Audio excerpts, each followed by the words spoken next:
I can follow it because I don't. I care have enough no. about it Can to- I be real with you? I have no idea how daylight savings times works. I think it Well, you know sucks what when- happens, right? Well, you fling it forward and you fling it backward. And That's basically it. Time for the crossover. It is time to introduce you to another day of Matt Josh. Hi, Matt Josh. so, what? I know that we fling the clocks forward and we fling them backward. I understand that that's what we do. I like that you call it fling. Yeah, you just got to fling it forward to fling it back. Fling them. To my understanding, and this might be a Nick fact, that we did that so it wasn't dark when kids walked to school. That's correct? the farmers and there's a variety of different reasons. But now it just is like, I feel like it's just a part of my everyday, Absolutely. every I year agree. life. Yeah. And I don't really give a damn. Like, I've never really cared about flinging Wait, are you it forward and saying flinging it back. Are you? Yeah, I agree with that. It's never really affected me. I know it affects Josh Which Peterson. means Josh gets really upset Okay, about it. but so what you're saying is you want it to stay the way it is. So I agree with you if that's what you're saying. if we're flinging... If you're saying I don't care on whether it changes or not, I don't agree with you. Okay, so if we were to fling it forward, right? So that... Which is the one that makes it where the sun sets earlier in the day? Like, you know what I'm saying? Like that is regular time. that's regular time. Yeah. So when we fling it forward, that Standard time. That means the sun's gonna. I'm cool with it right now. That's what I agree with. I'm cool with it right now. I don't. No. I don't think you understand my I question. don't understand this either. Okay. The way it is right now Sure. is we go twice a year. We flip them, Yeah. right? Yeah. Or as you say, fling them, We fling them. right? Do you want to keep that situation exactly how it is in March and November? We flip the clocks. Okay. Or with Can you deal with that? Or the Or alternative. the alternative is not flipping the clocks. at all, Ever. ever. We don't even do it. Yeah. I'm cool with it the way that it is right now. I agree. Thank you, Matt.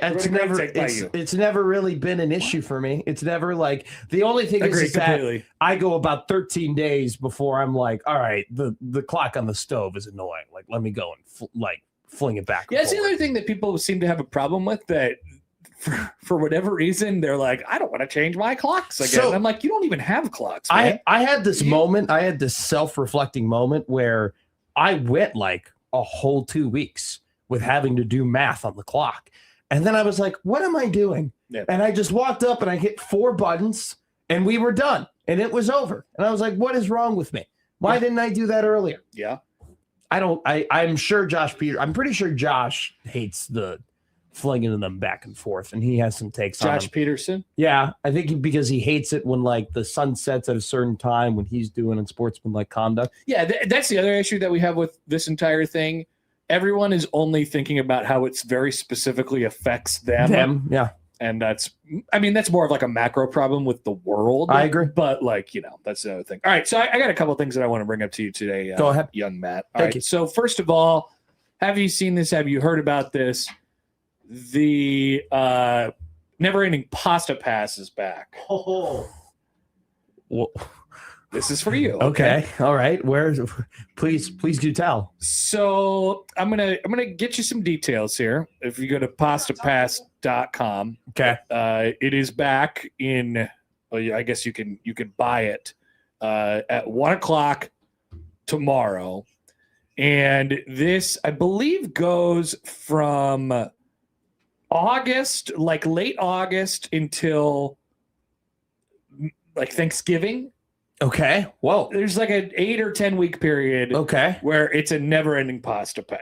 It's literal never-ending pasta pass. And I'm sure there's certain rules in there of like you can only go twice a week or something, and it's special to get it because they only give out so many. The question is this: how many pastas would you eat? Sure, in an 8 to 10 week period. From potentially August 31st to November 22nd. I would probably go 3 a week, so 2 to 3 a week, 8 to 10 weeks. And would you be eating to completion every time? Probably a serving and a half. So if we go... If you got the never-ending pasta pass, you would conservatively gain 35 pounds. Ooh.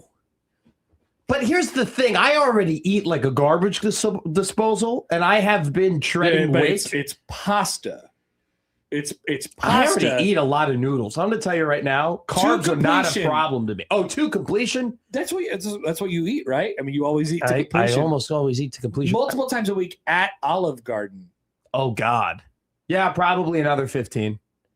I think I'd get. You're in big trouble. It's easy. It's not like it's easy for me to go from I was 180, and it's super easy for me to fluctuate between 180 and 200. Like that's kind of where you're popping over that. Like I was always kind of going when I was working out. Like it just kind of depended on like week to week. Like where am I fluctuating between 183 to 195? If you have the never ending pasta pass. Now, how much is the never ending pasta pass? I had it once. This is several years ago. Let's see here. I'm going to try to find the rules from the Olive Garden. How it works. Sale kicks off at 2 Eastern. Trust us, you want to be there. Set the reminder now at pastapass.com. 10,000 people get a pasta pass. Oh, wow. If you're one of them, it will be added to your cart. Then you buy it. And I don't know how much it costs. And then from the checkout page, you have 8 minutes to finalize your purchase. And then all the pasta passes are gone. Let's look at the Olive Garden menu. All right, Never Ending Pasta Pass allows a pass holder to enjoy a Never Ending Pasta Bowl menu at Olive Garden as many times as they wish in restaurant for 13 weeks. Unlimited pasta, sauce, proteins, plus all the soup, salad, and breadsticks at Olive Garden for 13 weeks. Oh no! And it costs $100. It costs $100. Conservatively, yeah, I'd probably be there every day. Well, you could only. Yeah, I mean, I guess it's really truly forever. When I had it, they had specific rules where you could only do like twice a week or something like that. It was a really tight window to get it. But apparently that's not the case. They've brought it back and they've amended it to make it is truly unlimited. I gained so much weight. Period. I think that for me, as somebody who is trying to save some money, because I didn't tell you this, I have at least 2 weddings next year. Okay. In 2027. I found out they were on back-to-back weekends. Ouch. When? What month? August 7th, 2027, and then August 13th, 2027. One will be in Naperville, Illinois, and the other one will be in Milwaukee, Wisconsin. And so I'm probably going to end up taking my like summer vacation that I typically take just during that weekend to week. So I could go to these 2 weddings. And it's just one of those things where it's just like, I'm now realizing like I got actually have a 3rd wedding because Sean's getting married too. So I have 3 weddings next year. I'm probably going to have another 3 the year after that. I got invited to a wedding in Alabama that I'm going to go to. We told you this like a long time ago. This is what I'm saying. You're going to get up to your maximum. You're going to have about 6. And then it'll start to, it's like a bell curve. Like when you get into your mid to upper 20s, you're going to have like 6 weddings a year. That'll last for 3 years. And then it'll kind of start to tail off and come back down by the time you're in your early 30s. 13 weeks is 6 paychecks. The never-ending pasta pass for $100 would save me an insane amount of money if I were to comply to this. Okay? If I were to do this, I would gain, though, so much weight. You'd be terribly unhealthy. I would be a fat slob. Yeah. I would look terrible. I would look awful. It would be awful. For me, I don't think I would be able to get a +1 to these weddings. Like I would just. Is that how they do +1s? They judge how fat you are? Well, I'm just saying in terms of getting someone to agree to come with me to a wedding. I see. I would become. There's a max capacity on this venue. I'm sorry, sir. I think you would exceed it. I just thought like the lovely couple is like, dude, Matt has gotten really big. That's another thing too. Anymore. I would become very insecure. Right? Here's my big. I lost a lot. I lost like 15 pounds from when I had graduated college to when I came back to Lincoln for the first time in September. Okay. And it was just because I had more time and I was working out a lot.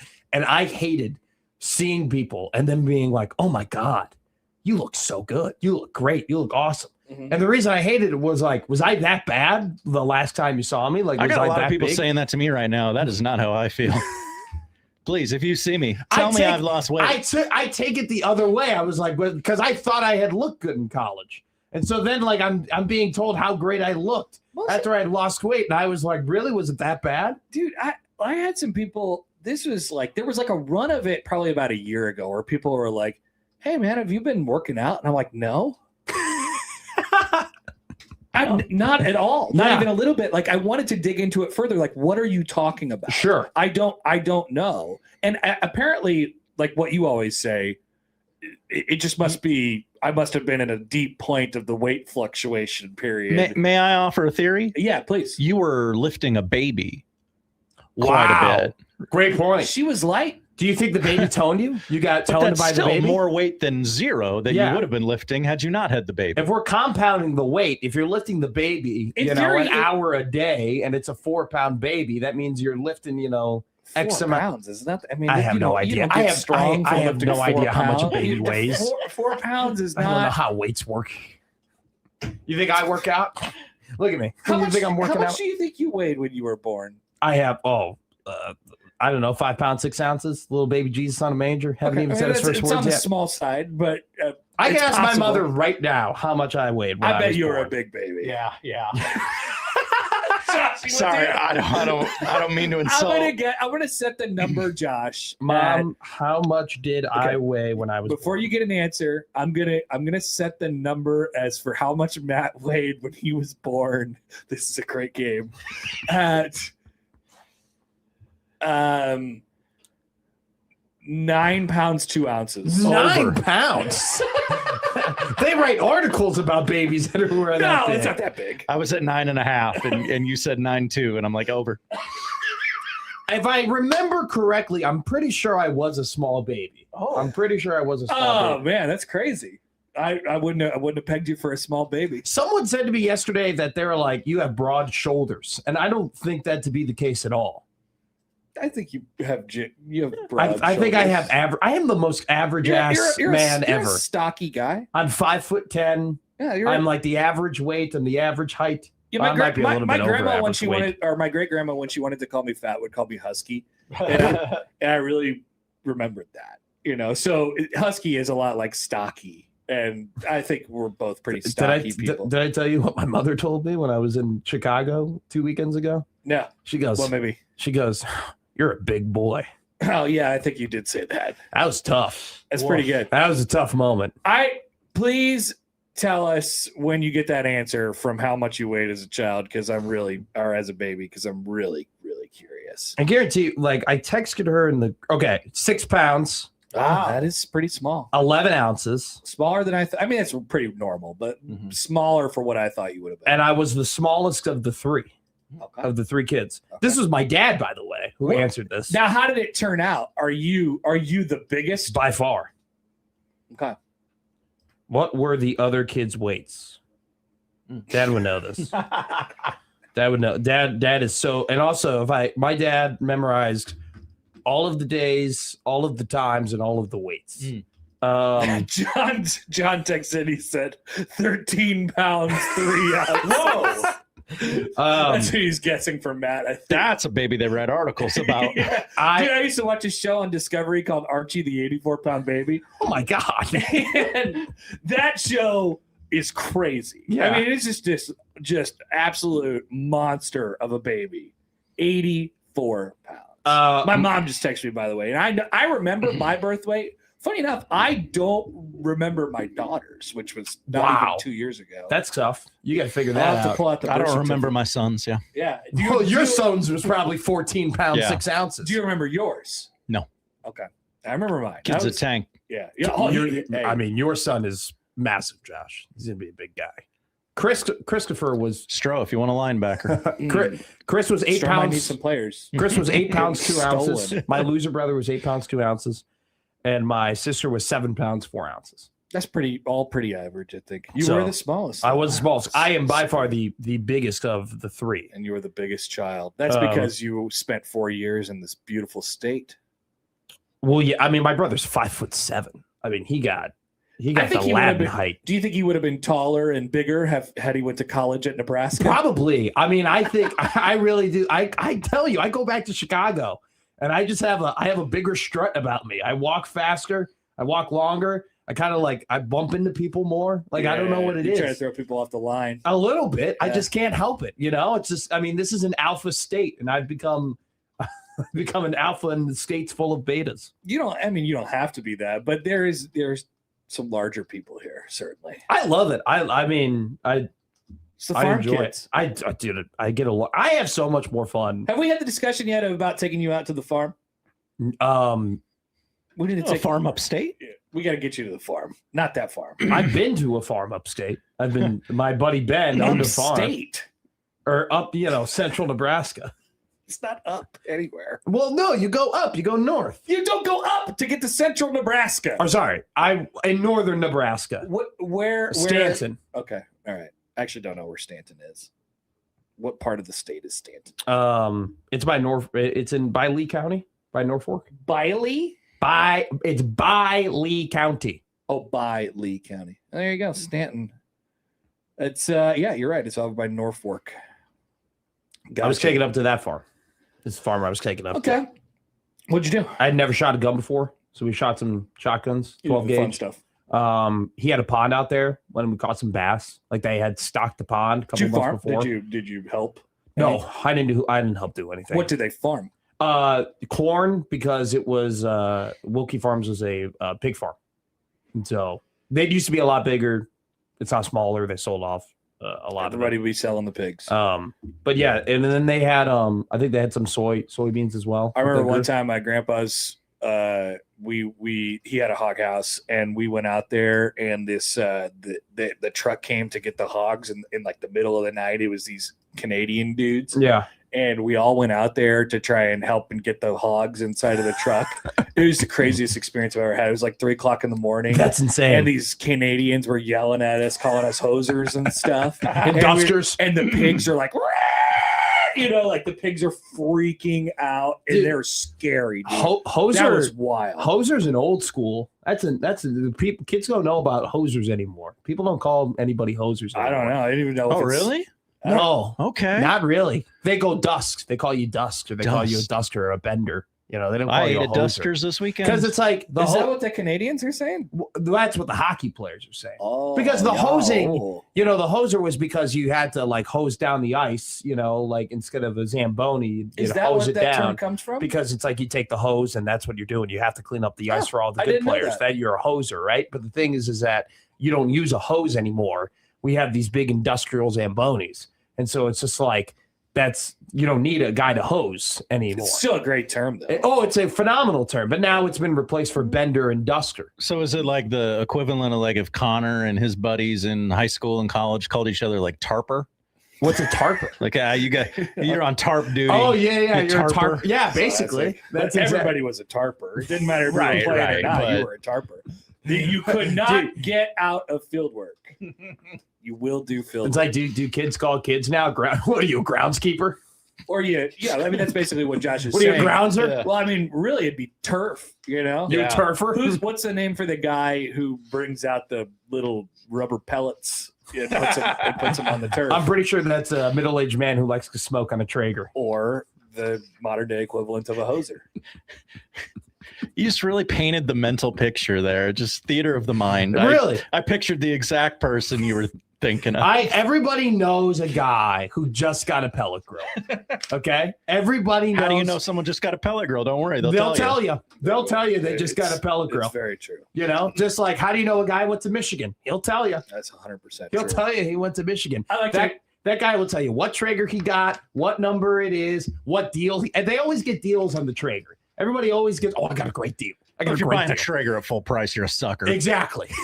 I love the guy who's like, actually, you know what? I had a Traeger and it just, it ran out or whatever. I liked it, but it ran out. So I got myself one of the big green eggs. Bang! That's always happens. And they're like, I love my big green egg. I love my big green egg. I love my big green egg. Yeah. It's great. And then like the final evolve is like, this person gets just a big old metal smoker and now they're cutting wood. They're like, this is how you actually do it. This is the real style. Like our forefathers. I used to get a pellet grill or whatever, but now I've actually planted some mesquite trees, in order to get that wood. Nice. That's what they tell you. I do like the dudes who have like the big the big, tall, the shelf smokers. Have you seen those? Yes. Those things are nuts. They are. You have to be smoking a lot of meat in order to have a meat shelf. Well, now that is crazy. It's that, or now you own multiple Traegers, right? That's like I have this Traeger. And of course, I got the Blackstone. Well, yeah, and I got the bigger Traeger too, just in case when we have people over. I mean, this is my own personal smaller one, really, just for like family dinners. But we host a lot, so I had to get the bigger one just to make sure that when we have the parents over, that we can do a proper brisket and turkey. Mm-hmm. I'd like to draw your guys' attention to something. Go ahead. So, first of all, I guess this comes with a couple of questions for our dear friend Josh Odson. Oh. So, Josh he's tweeted out a couple times that he has Big Red Overreactions, a pair of games set. Yes, this is funny. Yes. So, we were discussing what they possibly could be. He has the first game and the last game set. There's no timeline, as far as I know, Josh, on when this information will be disseminated, both to the people involved and the public. That's right. Okay. So we'll see when that happens. And as with anything with schedules, Joey has a prediction. Oh, my God. Is Joey going to predict who's going to be doing the Big Red Overreaction? He has a week 1 prediction. He has posted it publicly. Has he leaked his BROR schedule? He is not. He's leaked his prediction for week 1. I will say it is not correct. Oh, okay. Now don't answer this. No. Is there any part of it that's correct? I wonder. Or is it just objectively incorrect? So great question. He has Josh P and Mike S. Oh, he's wrong. I'm in there. I am week 1 without a doubt. I am without a doubt week 1. Josh also too will be spotting week 1. So he'll be unavailable. I don't think this is a Josh. I don't think it's going to be a Josh week. This is not a Josh week. I was talking with about this with Peterson yesterday, and he had the great idea of I should leak host info to other Evan media. Bland, Jacob Bigelow, try and get people to report on this. Oh my God. Like having Austin going, breaking. Sources telling me that week 2 of Big Red Overreaction will be hosted by Matt McMaster and Connor Happer. Hey, you should set up details to come. You should set up a record system, and that one guy from the World Herald could FOIA you. Oh yeah. That guy's FOIA and everything. You should set that up. FOIAs are in. We should have done FOIA Friday when it was should have really stuck to it. We really should have. We did 2 Fridays of doing FOIAs, and now FOIAs are everybody loves to FOIA. Everybody's FOIAing. Senselessly or needlessly or not. Yes, well, we want to find out what burgers people are ordering on private planes. That's what all the people are clamoring for. I mean, you can't get that FOIA. It's private.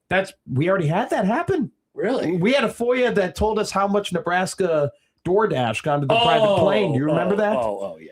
You could get that.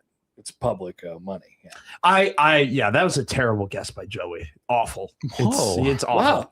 It's Schaefer. So the other game that Josh Odson has set is Black Friday, which has been the Connor Happer Memorial spot for the last 4 years. And if it holds, now it doesn't always hold, but if it holds, that chain will be broken this year. I will not be doing Black Friday this year because we have Creighton basketball. I think Mama McMaster is going to curse on to 7 plagues to Josh Odson if I'm scheduled for the Black Friday. So here's the fun part. My spreadsheet for Big Red Overreaction and the hosting and the game times and all that. It's on the desktop of my computer in the office, not on the server where I can get it anywhere. So you don't actually know what you did. I don't remember. Also, you're telling Joey's probably listening in his office right now. He's probably looking at it and getting leaks. Oh no, Joey, do not do that, Joey. Run down the hallway, close it out, and send it to yourself. Joey's walking around with a hard drive, password protected. That's really funny. Joey's like, look what I got. I got it. I got the Doppler. I am curious to see how all of this goes and the reaction to all of it. What I want for you, Josh, and really what I want for everybody is when the schedule comes out, that be the schedule that happens. I know that I live in a fantasy world for wanting this to happen. I've already been told by one of our esteemed talent that the availability sheet they gave me could be incorrect and they'd like to change. I've blocked one date.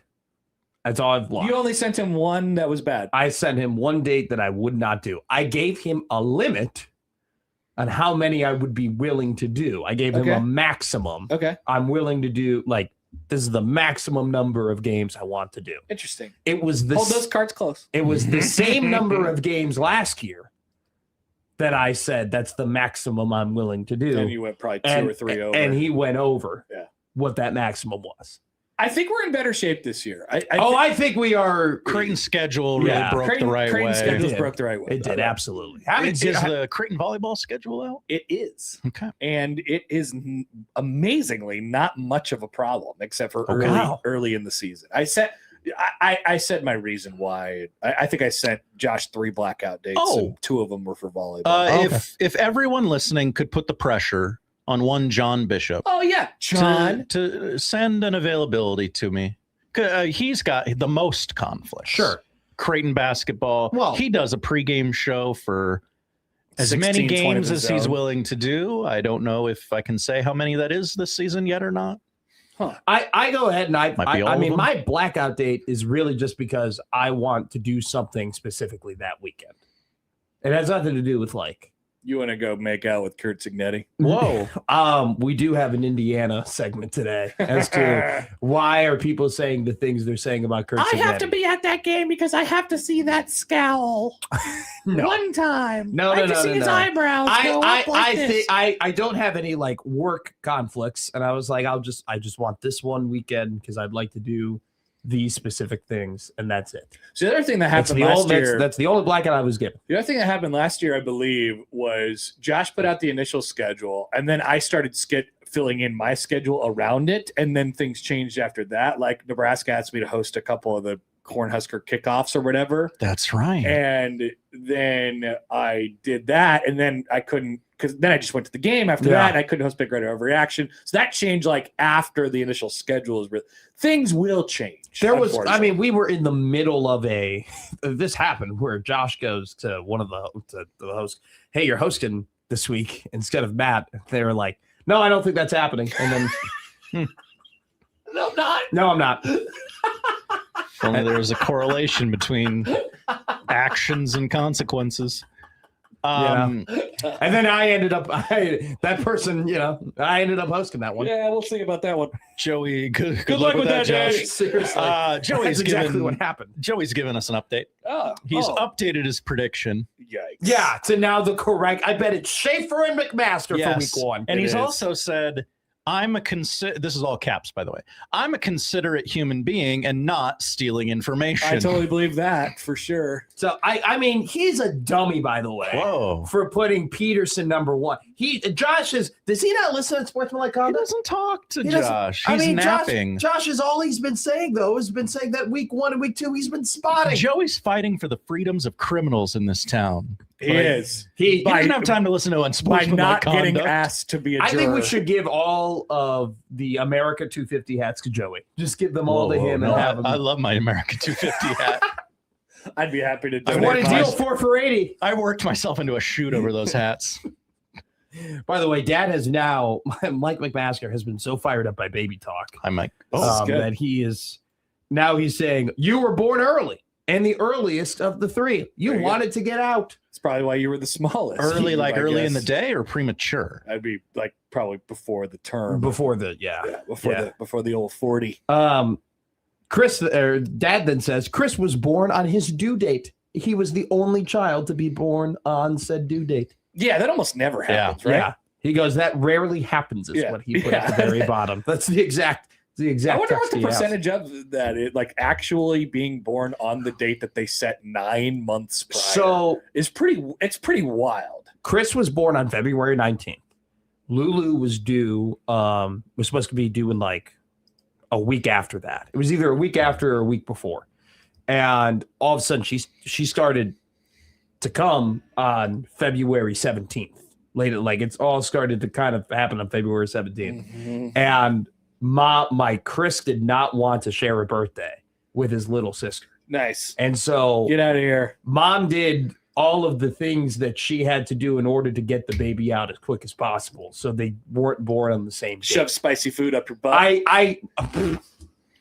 I don't think she was doing that. That was a bit from The Office. Oh, I don't remember that. What do they do to? They were asking like, what do they do to get the baby out faster and eat spicy food? What do they do to keep the baby in? Shove spicy food up their butt. I forget if she either didn't go on medication or did go on. I don't know. I forget what she had to do, but she muscled it out in order to make sure that Lulu was born on the 18th and Chris was born on the 19th.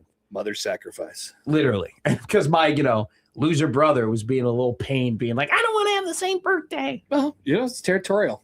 It's interesting time. They're just a day apart. Justin says the same thing. I assume this is the answer to that question. The percentage of the people that are born on their actual due date, 4 to 5%. Wow, says Justin. It's kind of surprising it's even that high. And right under that goes, good God, Matt with a gun? Question mark. That's the crossover. I gotta take you to the farm. That was fun. Appreciate you as always. Bye. Middays Matt coming up next.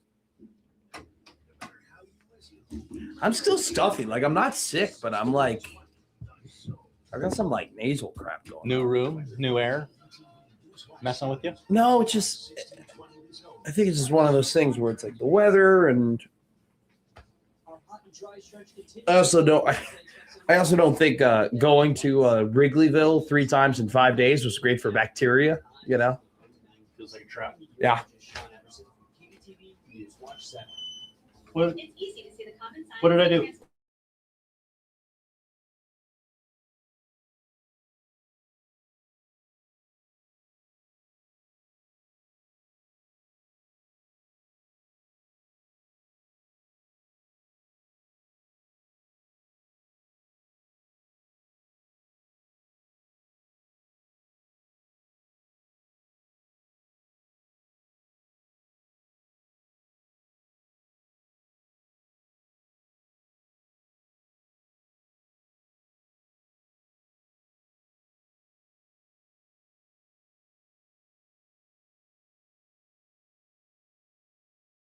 Crap. The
Get off my chest. That's an absolutely horse-crap call. Make room for Daddy. They already thought they were. But we let them off the hook.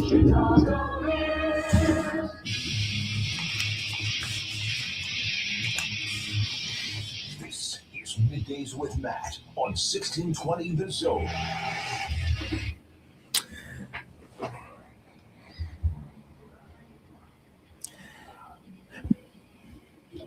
Middays Matt live and rolling on the 1620 The Zone studios. Matt McMaster, as always, joined by Josh Odson here on the 50th and Dodge studios. 1620 AM in Omaha, 97.7 The Zone in central Nebraska. J.O., how are you? You know, I'm doing pretty good today. All right, impromptu ranking. Ooh, okay. Let's you want go. an impromptu top three. Top three. Okay. Impromptu fast food restaurants, fast food chains you want in Nebraska. Now, I think it needs to be here. It has to make sense, but then it also has to be good. Okay. Okay. It has to, it's gotta, there's some places that are like popular that are good fast food chains, but it's like, doesn't really make sense to be here in Nebraska. Like, that's not our style of food. Right. You know, for example, Sushi Stop. That's like a California kind of fast never heard and of it ready, before. quick like sushi place that Sure. you can go to. Pretty high quality for quote unquote cheaper sushi. But like, we good here. You know what I'm saying? We good. We got David Utterback. We're good. You know, we don't need that. As by the way, Tour de France. I saw you turn that on during the crossover. I'm getting into the tour. I don't know. This guy had to come through. There's a Tadaj, or I don't know what his name, but there's like a Michael Jordan of biking right now. Oh, I don't know his full name, but my buddy is freaking out about him because apparently he's insane. But are this his guy's- blood and urine clean? This guy, this guy who is not him ended up winning. Okay. Top three impromptu fast food restaurants you want at Nebraska in the state of Nebraska. I would go in no particular order.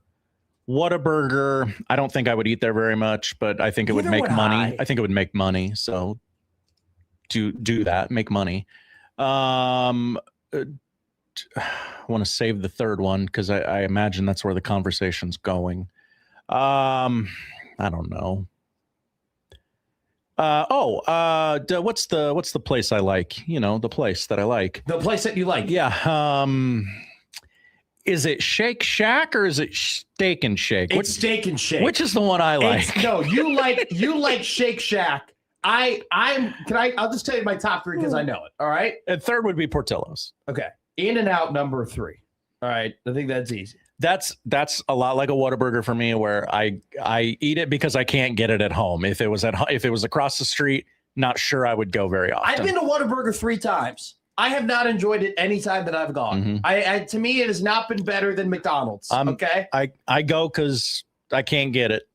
I'm not a Whataburger guy. I seriously, and I've had people keep telling me I'm keep ordering the different things. Maybe like Jack things. in the Box instead of Whataburger. Okay. Number 3, In-N-Out. Number 2, Steak and Shake. The only Steak and Shake in the entire state of Nebraska was at the Nebraska Union. And then I believe they've removed it since. Steak and Shake is great. Casual fast food, really good burgers. Their seasoning they could put on the burgers is phenomenal. Travis, are you listening? What's the place we go to in Wichita all the damn time? It'd be Shake Shack, probably. Which is the one that I like? We need your wife to listen right now. This is She what we doesn't need. go. I don't take her places. Took her to Jericho's those 2 times. I though. did back-to-back nights, and it was great. Did you- Shout out Seth. Did you tell her though, like after the second night of Jericho's, like, don't get used to this. Don't get comfortable. And we knew why we were going because it was a pilgrimage, and we knew we wouldn't be able to get it ever again.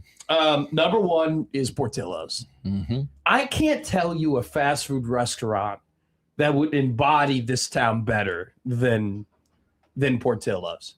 This town needs a little bit more greasy food. This town needs a little bit more hot dogs. We Okay. need a couple more Italian beefs. We need some more cheese fries. I think a match made in heaven would be Omaha and Portillo's. It would be great. This town doesn't need more burgers. We got plenty of burgers here. But I would argue. I think the Midwestern sentiments would play well here. I think it would, and also too, like the colors of Portillo's. What are they? Red and white. It just kind of matches. It just kind of, I don't know. Like, feel like Portillo's merch here would bang. Also, as well, Portillo's, very underrated here, sells their own Jardiniere. And I feel like this town needs better Jardiniere around as well. I think Portillo's would do so well here. I think the worst job in the country might be the Portillo's that is going to be opening at Wrigleyville. That place is going to be packed with drunk people who are just trying to get hot dogs and beef before they take the red line home. That place is going to suck. John goes, if we got White Castle, lots of people would lose weight. That stuff cleans you out like you are getting ready for a colonoscopy. Whoa. Have you had White Castle a lot in your life? I have only had White Castle from like an actual White Castle restaurant one time. I've had the frozen White Castle from the grocery store maybe half a dozen times, and I believe that commenter is correct. Yes. I will tell you right now, White Castle is Mike McMaster's favorite fast food restaurant. He loves White Castle. He grew up next to a White Castle when he was younger. And so that like White Castle triggers memories for him. He's like whenever his order, Mike McMaster's classic White Castle order, 3 double cheeseburgers, 1 single slice, onion chips, and a large Coke. I can't remember which one. Okay. That is the quintessential. More correct though. Everyone knows you had White Castle after you had White Castle. Because everything that's coming out of you smells like White Castle. It's quite disgusting. I have had it confirmed to me by a source, very reliable source. The one I like is Steak and Shake. Yes. Steak and Shake is awesome. By the way, the shakes are great there too. Yes. Pesky Blues goes, White Castle is fantastic. The Crave Case is one of the best fast food inventions. We beat the Northbrook Blue Hawks when I was 12 years old in travel hockey. I hate those guys. And Mike Miskovich, took me and 3 other 12-year-old hockey players to White Castle, and we got like a 40 slider Crave Case, and we hammered that stuff after burning like 4,000 calories playing hockey. It was quite incredible. Jimmy goes, just give me a Runza burger. Tell you right now, Runza is better than Whataburger. Yeah. Runza is better than Whataburger. I don't personally get a Runza. Okay, I've had it before. I have no problem with the Runza, with the actual Runza. I think the Runza burgers, though, are just maybe if I did a top 5, you know what? Next week's Top 10 Tuesday, fast food burgers. Whoa. The individual fast food burgers. We're talking a Dave Single. We're talking Burger King. We're talking a McDonald's. We're talking... you ever have M Burger? That's like a regional one. That'd be a good one. We're talking Steak and Shake. We're talking Shake Shack. Jimmy goes, Chard is pretty good. I've heard a lot about Chard. I think Chard is Mike Schaefer's favorite burger. I've had a burger at the Omaha Tap House. That was a good one. I went to Dinkers.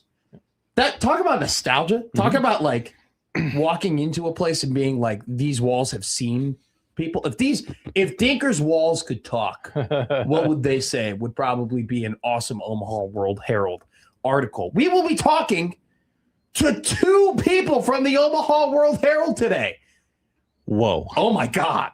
Has that ever been done before at 1620 of zone history? Who's writing stories over there if they're all talking to us today? Should we ask Evan Bland when he comes on at 1:20? Who's working over there? Who's doing all the FOIAs over there if you're not? Some people might be asking. Evan Bland will join us at 1:20. We're going to talk about some football with Evan. We want to give him the platform to talk about his football takes before we get into the nitty-gritty of fall camp, which should begin in about a couple of weeks here in Lincoln. So we'll talk to Evan about that. We'll also talk to Evan a little bit about the Major League Baseball draft. Case Sanderson returning to the Nebraska Cornhusker baseball team, a big keep for Will Bolt and his staff after losing Mac Moyer to an MLB free agent contract. The San Diego Padres signed Mac Moyer, but Case Sanderson not going anywhere. So we'll talk to Evan Bland about Ty Horn, about Carson Yassa, also about the head-scratching development of Dylan Carey, the Brooks Wallace Award winner for best shortstop in the country, not getting drafted. So we'll talk about all those things with Evan Bland. In about 18 minutes, Jon Walker will join us. We'll talk a little Creighton men's basketball. Also, Great article this morning from Jon Walker about Brian McIntyre, the trainer of Terrence Crawford. Very interesting. When it came across my desk, I was like, whoa, I didn't think J-Dub would do a Bo Mac feature, but he did, and it was a phenomenal article. So we'll talk to J-Dub about that. I'm really mad about some of the things that have been said, not on this show, on this radio station. Oh, let's go. Let's trash our coworkers. The other day, Rob Parker said something really stuck in my craw. Look at Joey Colbert just walk by. He just gave me a little smile. Snooping. I don't trust Joey Colbert as far as I can throw him. And I don't think I could throw him very far. I think you could. Well, I don't know. There's a difference between fighting and throwing. I don't think I could throw it. I got bad shoulders. Speaking about throwing, hopefully I'll be throwing out the first pitch of the Omaha Storm Chasers game. Can you imagine, by the way, throwing out the first pitch of the Storm Chasers game? They go, all right, Eric Crouch, Brian Dunsing, and then Matt McMaster throwing out the first pitch. That would be quite the... One of these things is not like the other. Yeah, it would be like that meme with a bunch of soldiers and the guy in the clown costume right behind him. That's what that meme would look like. Multiple people on this radio station are talking about Indiana as if they're chopped liver.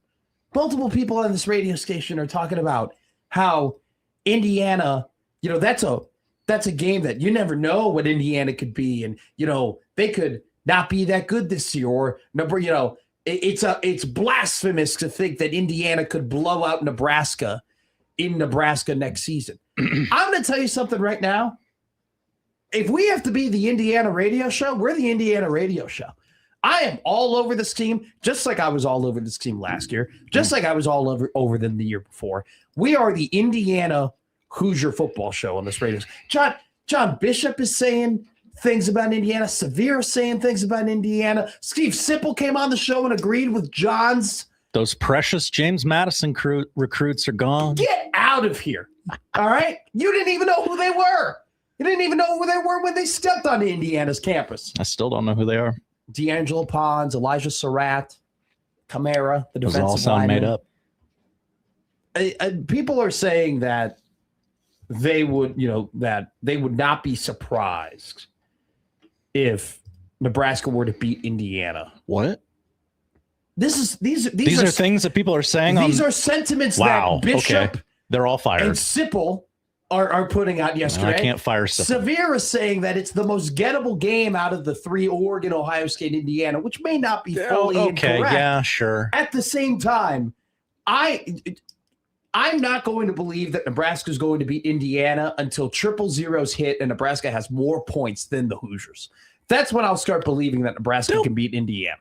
Nebraska will be a double-digit home dog, right? Easily. Yeah. Easily. Without a doubt. I mean, and I don't want to tell everyone how many points I backed off of that before I landed on double digit. Double digit. Anywhere from 10.5 to 29.5, according to Josh Otts. I don't buy this talk at all that Indiana, could miss the playoff, or Indiana is gonna, you don't know what they're going to be, or Josh Hoover. Get out of here. Get out of the conversation that you don't know what Indiana is going to be like now that they don't have Fernandez. Stats to back it. Okay, I do. I have plenty of stats to back it. I'll tell you all those stats. We'll also talk about the ACC today. ACC Media Days are happening. They're occurring. Before I put on the Tour de France here on the YouTube TV, the option was to put on ACC Media Days. They have come out with their new tiebreakers for their championship game. Because do you remember, Josh Otson, that the ACC champion was not in the college football playoff last year? There was some scuttlebutt last year. Because Duke ended up winning the ACC last season, and so it allowed another G5 team to get into the college football playoff. The ACC said, we will never allow that to happen again. Here are our new tiebreakers. I will tell you what these tiebreakers are, and probably one of the worst written PR comms establishments of new rules I've ever seen. It is an atrocity what the ACC released in terms of how this thing is written, and also too just what the new tiebreaker is, which is something I've never seen before. I have purposefully not looked this up so you can get my genuine reaction on the air. I believe in being real with the audience. I will tell you what the ACC. It's crazy. It's crazy. I've never seen anything like it. A lot of radio shows are giving you fake outrage and things. Oh, I'm all fired up about this, and they don't really care about it. I'll give you my genuine on-the-air reaction. I thought it was a no-3 tweet when I first saw it. No 3 tweet? Do you know no 3? It's like it's the fake on 3 Twitter handle, and so they tweet things. That's a very funny bit. That on 3 would tweet, and then they make the same on 3 graphics that on 3, where it's like chopped, or it's like blank, like just one word graphics. They do that, but then it's fake. Same thing with Scams Sharania. Remember that one? No one knows how to spell his name. Remember Scams? That was a good one. So we'll talk about the new ACC tiebreaker. We'll talk about Indiana. I'm just saying, look, there's just this idea that like Indiana could take a major step back this year. Okay. I am not buying that whatsoever. I'm not buying it. I'll tell you exactly why I'm not buying it. I'm not going to play this game either where, if Nebraska were to beat Indiana, I would be floored. I would be shocked. And it has to do with two things. It has to do with what I know from Indiana and what I don't know from Nebraska. And there's plenty of great things I know about Indiana. And there are plenty of things that could go either way on this Nebraska team that could definitely play into that being a very long day in Lincoln with the Indiana Hoosiers. And I really don't care that it's going to be the first Hoosier road test. It's going to be the first time that Indiana plays a opponent that could potentially challenge them. I'm not buying into any of that stuff. This is, I still like. We did the same crap last year, by the way, where Indiana goes 11-0. They make the college football playoff. They're ranked 23rd in the AP poll. They're plus 650 to make the playoff. And we're going, oh, can he do it again? No, then they win the national championship. We're doing the same crap now where we're going, oh, they lost the JMU guys. Nobody gave a damn about when they first got here 2 years ago. You don't think he can do the same thing? The first year it was, he's never won at a Power 5 level. Go win at a Power 5 level. He wins at a Power 5 level. And it's like, okay, well, you didn't win the Natty. Go win the Natty. And they win the Natty. And it's like, okay, we'll do it again. Like, I don't really think we ask that of any other coaches. Like, they kind of do it once, and we kind of believe in them to do it each and every year. It is entirely possible that they win 10 games between now and the rest of history, right? Like, I understand it's still Indiana, and there's an adjustment period and getting used to seeing that logo on marquee college football games. John goes, 99 is still double digits, Josh. It wasn't that high. Game day to Nebraska. Can Nebraska get a marquee game this year? Will the boys from ESPN show up? Will they get a big noon game? What does it say about Nebraska football if they don't have a marquee matchup this season with the schedule that they have? What does it mean about Nebraska season if they play Indiana, Oregon, Ohio State, and those are all 11 a.m. Big Ten games? You don't have one big noon kickoff, or you don't have a game on NBC, or you don't have ESPN game day. So we'll have that discussion. Let's make a Star Wars comparison about former and future quarterbacks for Nebraska football. I think that will be a very, very fun time. We'll also dive very quickly into Tyke Hayes, the new running back for the University of Nebraska. The Cornhuskers add the former Penn State running back to the RB room. We'll have discussions about that and some insights from Tyke Hayes' last coach. So we'll have that discussion and more here on Middays with Matt. Jon Walker coming up next here on the 1620 Zone Radio Network. Live from the Host Coffee Studio.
Boom,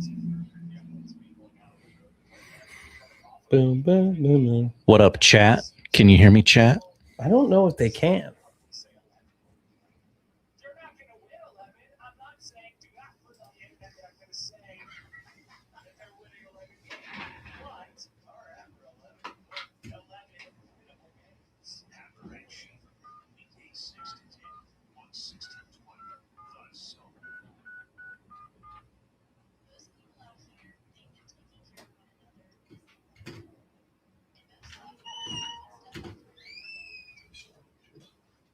I don't know. Oh, Yeah. You came in here. now we do. Okay. What up, guys? Studio needs to be muted.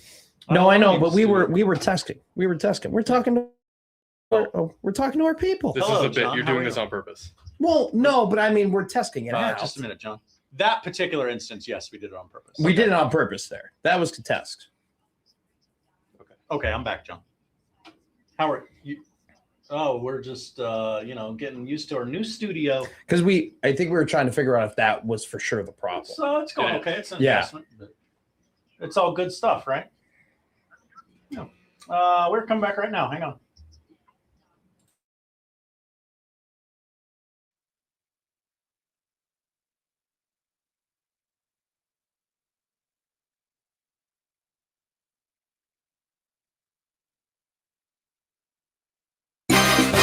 Josh Hudson's boyhood hero was Hank Aaron.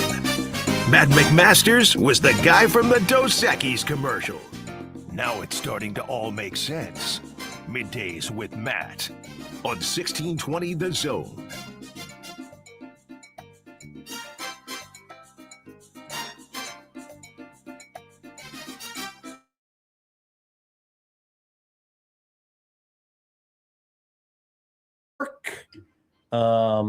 Jon Walker joins us as we're testing some things out. The YouTube chat was like, "You guys have hot mics. You guys, your mics are hot." We were testing things. Maybe we wanted to do extra show for you. Maybe we will. Maybe we'll take like a 3-minute break between ourselves, and then we'll unmute the mic and do a little YouTube stream. I don't know what we'll do, but I know for sure what's next is talking to Jon Walker, the uberly talented writer from the Omaha World Herald. J-Dub, how are you? Man, I'm good. I woke up to the still image we got of our first look at Robert Pattinson in the Batman sequel. Yes. And I took one swipe down my Twitter feed and saw that it had been delayed another 5 months to early 2028. So I'm good. I'm bad. I'm everywhere in between. How are you, man? We're of agreement. There's a likelihood we don't get this movie, and probably a higher likelihood that Gunn just completely picks a different Batman, correct? Well, so the benefit of Matt Reeves wanting to keep the universes separate is I think we're getting this movie come hell or high water. Yeah. And it's up to James Gunn to decide if he wants to cast another Batman for the new DC, or, I don't know, if he wants to just quit being dumb and just announce that Robert Pattinson's Batman is the DC's Batman. Okay. Again, I don't know if Matt Reeves wants that, but just take one quick second, and picture the perfect contrast on screen between David Cornsweat's geeky Superman and Robert Pattinson's depressed Batman. It would be fantastic. So we'll see, but we're going to have to wait a little while longer to find out. So the Batman 1, I guess now, with Robert Pattinson came out in 2022. I can't believe that was 4 years ago that movie came out. So let's look at real quick. Superhero movies since 2022. Whoa. All superhero movies. Marvel, DC Universe. It's by far the best one, right? I mean, I think the closest comparison you would have is No Way Home, the Spider-Man movie that had Tobey Maguire, Andrew Garfield, and Tom Holland. Other than that one, it's got to be the best superhero movie since then. And I honestly prefer it over No Way Home. Agree or disagree? Yeah, I love the take on Robert Pattinson's Batman. The greatest detective in the world. like that they actually kind of bought into the detective work of it all. Loved the as we've come to know, the very, very dark Gotham backdrop. Loved the fact that he's still young. Like, I think he mentions in the opening monologue of that movie that he's only been doing it for a couple of years. And so just like, yeah, I think it's fantastic in that regard. I like No Way Home a lot. I often ask myself how much of that is the movie itself and the nostalgia mixed in. Yeah. And then I'm going to get crucified here, and that's okay. Okay. I did not like Henry Cavill's Superman. Oh, bad take. I'm a Batman guy through and through. Me too. However, Superman, and I just like never cared about Superman growing up because I didn't like Henry Cavill Superman. To me, Batman is supposed to be the like dark, depressed, pissed off one, and Superman is supposed to want to save people.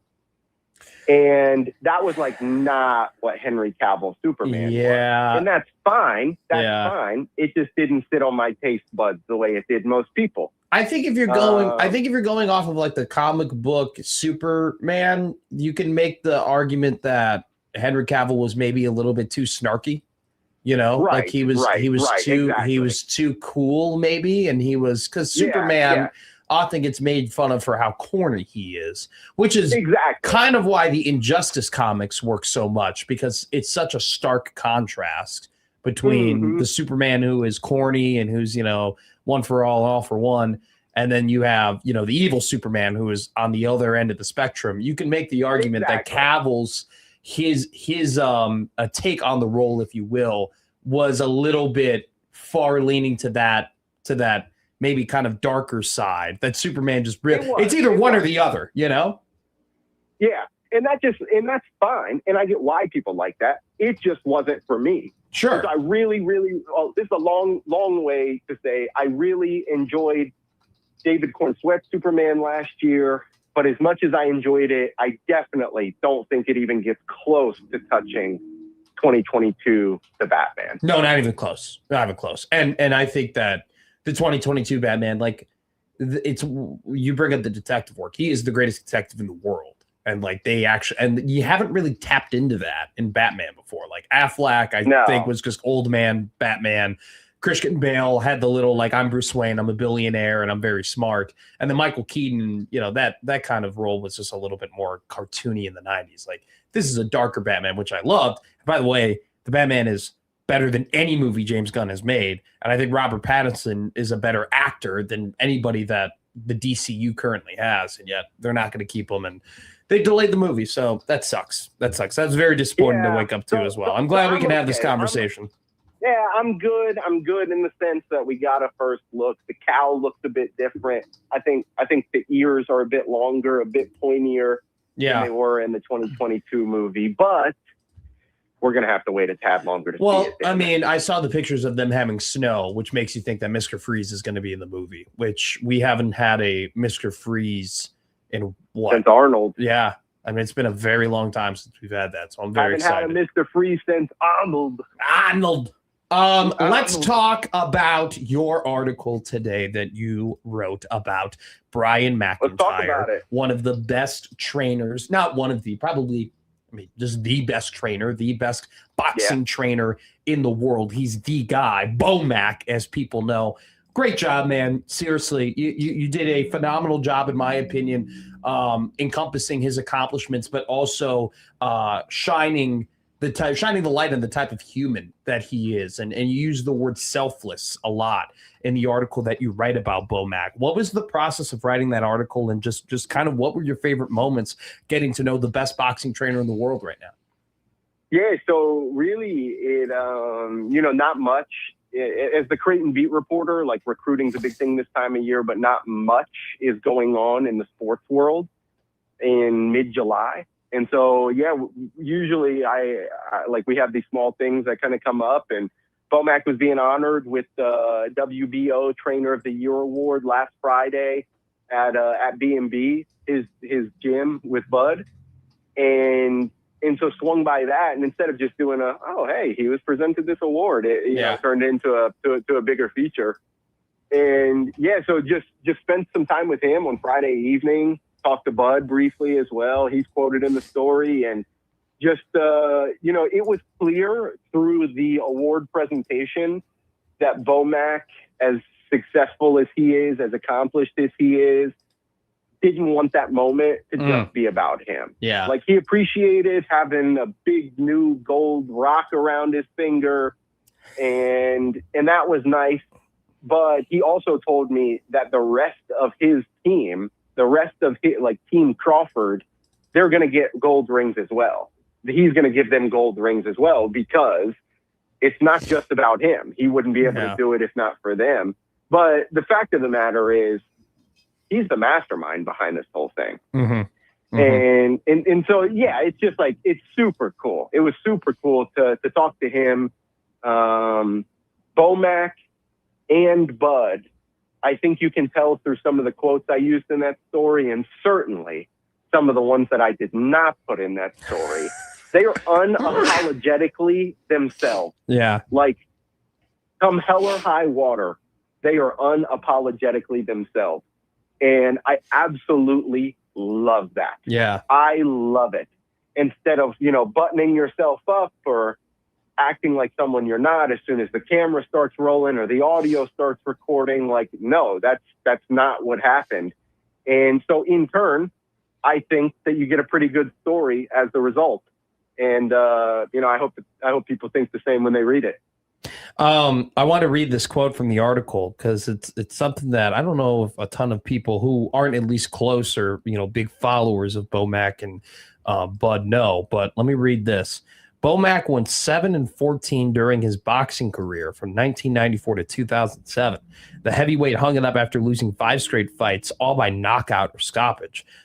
This is a quote from Bud. One thing Bo told me when I turned professional was that he was going to make sure my career didn't end up like his, and he was going to look after me and have my best interests. Learning that about Bomac, and then just also getting to know about his, you know, struggles as a pro fighter, like, how profound of an experience was that for Brian McIntyre, you know, kind of failing as a pro boxer, and how much do you think that propelled him to be the trainer he is now? No, I think it absolutely did. And coincidentally, like, by the time he hung it up, Bud was 17, entering the professional ranks. And so, like, it just worked out perfectly, the cross section of their careers. Now, like, Bomac had known Bud, it's in there, since literally before he was even born. Yeah. He knew Bud's parents. And so, like, he knew Bud since he was literally in the womb. And so, you know, that kind of helps, of course, but what are the odds that the cross sections of their careers line up as perfectly as they did? And that's obviously what happened. So no, I think it had everything to do with it. I was honestly, like, so intrigued when Bud said that. The crazy thing is, Matt, so when I'm writing that story, I'm looking at, you know, he mentioned, I didn't know when I was talking to him what Bomac's record was and this, that, and the other. So I'm going through to write the story, and I'm researching what Bomac's career was and what he did as a fighter and whatever, and realized that his last fight was at the Ramada Inn in St. Joseph, Missouri, against this guy named Byron Pulley. Ask me who Byron Pulley is, Matt. Who's Byron Pulley? Byron Pulley is my former boxing trainer from when I was a kid. Wow. You boxed? J-Dub, you're a boxer? I boxed a little bit, man. Wow. Yeah, so just like I had this roundabout connection that I had absolutely no clue about, really. Whoa, so that is crazy. When I discovered that, I like texted my mom and my sister. I was like, whoa. You guys remember Byron? Yeah. And no, just like crazy, man. That Ramada Inn is like not even standing now. It's just an empty lot of rubble. And so just like, yeah, I knew exactly where. It was like such an epiphany when I saw that. But all that to say, go ahead. Did you talk to Byron about that fight? No, I didn't. Okay. So I turned the story yesterday. Okay. And I wrote it, what's today, Wednesday? Yeah, today is Wednesday. Monday evening / yesterday afternoon. And so, no, I just didn't have the time to reach out to Byron and turn it for that. But I was just like, what are the odds? Actually, what are the odds? And so, yeah, that was an interesting little nugget that I discovered through the writing process. But to answer the question that kind of started this long meandering thing is no. I think it had his career as a fighter had everything to do with how he carries himself now, how he shaped the fighters he has now, and dare I say, he's been pretty damn good at it. I'm sorry, I just got a funny text from our friend Jacob Bigelow. What's up, Biggs? You want me to? All right, I don't think Biggs will mind me reading this to you. Do you know the Wooden Award odds drop today? Whoa. Have you heard about this? Have you seen this? Yeah, I have. I have Stefan Box is 11th or something. Shout out Kim English. Really? The Illinois point guard? Yeah. The former Providence guard. Yeah. He's 11th in the Wooden Award odds. Do you know who the favorite is for the Wooden Award this year? Who? Jeremy Fierce. Sure. Yeah, that's what I think too. That's my reaction to that. I don't think I'll be voting on the Wooden Award, or not voting, betting on the Wooden Award this year. I want to ask you though a question about projections for the college basketball season. Did you see this? Did you hear about this? Joe Lunardi's bracketology. Did you see this latest release? He has Creighton. No, lay it on me. Oh, you haven't seen the latest release of Joe Lunardi's bracketology? I haven't. I follow actual bracketologists. I got him. I'm kidding. But no, I haven't. Joey L. Released this on July 14th at 8 a.m. Eastern. He has Creighton, the Blue Jays, in the tournament as a 10 seed. And they would be playing Indiana, a 7 seed. I'll mention he has Creighton as one of the last 4 buys, which means that in a traditional bracketology, they would be playing in Dayton. But in this new, updated, expanded version of the NCAA tournament, they'll be a 10 seed playing Indiana. Would Alan Huss and the Blue Jays take that? I mean, yes and no. I was talking to somebody about this yesterday. The standard for all power conference programs moving forward with the expanded field is the NCAA tournament. Yes. Unless you have significant injuries or whatever, existential circumstances, if you don't make the NCAA tournament as one of the 76 teams, that season was a failure in my eyes. These programs are investing millions and millions of dollars. The least you can do is get to the NCAA tournament. Yeah. And so, yes, they would take a tournament appearance, but what happens after? Because you just lose the first game? If so, then no, they wouldn't take that, obviously. If you get in as a 10 seed and you win a game and then you lose to the 2 seed in a valiant effort, yeah, you might take that. So, yes, I would say they take getting in. You said they play who? Who would be their first round matchup? Indiana. D-Rock. So that would be, that would be really, really, really fun to kind of get a clash between a couple of branches on Greg McDermott's coaching tree. I think Lunardi knows what he's doing there. I think he knows he's probably playing to a crowd there. For sure. So yeah, we'll see, man. We'll see. They would definitely take getting into the tournament, because how tough would it be if the last season under Greg McDermott did not result in a tournament appearance, nor did the first season under his successor? Oh God, no. That would be so tough, from a macro perspective. But yeah, I think the roster has the talent to get to the NCAA tournament, to be one of the best 76 teams in the country. And they would definitely take that. but I think they want a little bit more than a 10 seed, as do the other 76 teams that get in. So, I'm looking at the what Bigelow was referring to, the early favorites to win the Wooden Award per Vegas. Do you want to guess? I'm going to test your Big East ball knowledge here. You want to guess who the one Big East player is in the top 10? There's only one man. Silas Demery Jr. Not Silas Demery Jr. I thought it would be Braylon Mullins. Is what that is crazy. That is crazy. He's not on this list. They have 2 Florida players before they have Demery or Braylon Mullins, which is kind of curious. Thomas and who's the second Florida player? It was Condon and Hawk. Yeah. That doesn't surprise me. But man, one Big East player. One Big East player. Silas Demery. It's not Demery. He's on St. John's. Ian Jackson? No, Tunde Yesufu. Tunde Yesufu. Yeah, it makes sense, but over Silas Demery, he was Tunde was the Kansas transfer, right? Baylor. Dang it. The Baylor transfer, and I think he's going to be really damn good. Yeah. I think he's going to be really good in Rick Pitino's system. But man, they just have a good amount to figure out, I think a lot of teams in the Big East have a lot to figure out outside of UConn, right? They do, and so their whole roster kind of shifts a little bit in wake of Donnie Freeman's injury. Yeah, so, great point. Does that mean more of a load for Yesufu? Is that I don't really know what the ripple effect is, and we'll see that over the winter.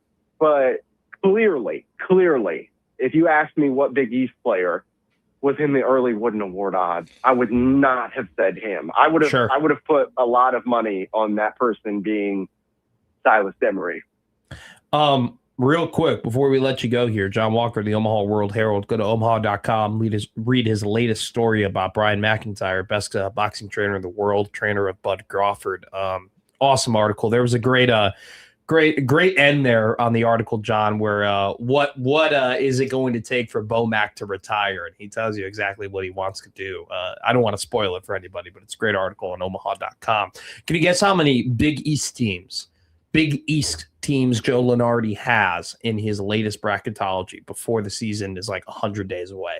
How many Big East teams does he have making this expanded tournament? I'll say 6. He's got 7. 7. That would be okay. Let me ask you this: how many are in the opening round? Okay. Great question. Let me scroll up here. I thought that too when I first saw it. I gotta scroll down actually. Let's see.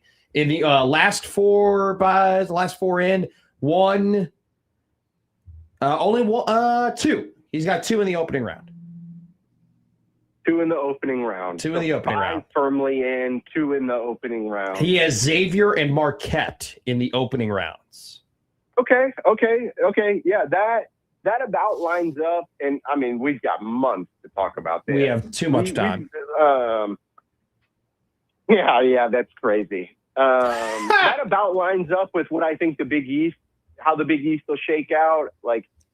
Spitballing here on July, whatever the date is, I would say it's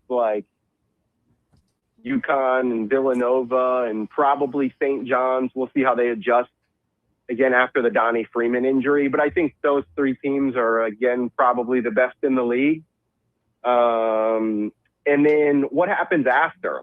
4 through 8, you could tell me any combination, and I'd say that makes sense. So, yeah, but couldn't Providence miss the tournament and you go, yeah, I see that. Couldn't Xavier miss the tournament and be yeah, I can see that. It's just one of those. Oh, I think Xavier's a big wild card. Oh yeah. I mean, they've spent what? I mean, Richard went on the stand and said they spent $12 million on the roster this year. They spent 14. There it is. He said under oath they spent 14. And so, yeah, who knows? But that would be a wild success for the Big East to get 5 firmly in and another 2 in the opening round. I've long said since, I guess not long because it hasn't been forever since the field got expanded, but I've said since then that the Big East has to get at least 6 teams in moving forward. Yeah. Because that's more than half the league as an 11-team league. And you have to have some type of postseason presence outside of UConn. St. John's and Villanova have been on the up over the past couple of years, but UConn is the only national title contender as we've seen. Yeah. And so, you have to have some kind of postseason presence outside of the top of the pack. So you need teams like Creighton, Providence, Marquette, Xavier. Yeah. God, wouldn't it be so damn good for the sport, for the Big East, if Butler was good again? Yeah. So, Maybe. Yeah. Yeah. So it's just you have all of these programs that, in theory, are capable of reaching the tournament. So it's you have to have the volume because, as we've seen, there has been only one bona fide title contender in the Big East through the first half of the decade, and it was UConn. Yeah. And so, I think they've got to get 6 teams in. So to get 5 in the field and have another 2 with the opportunity to get into the field would be a big success for the Big East. J-Dub, appreciate you. Means a lot. We will talk to you soon, my friend. All right. All righty. Jon Walker of the Omaha World Herald. Go and read his work at omaha.com. Let's hit a break here and talk about the ACC coming up next on Middays with Matt.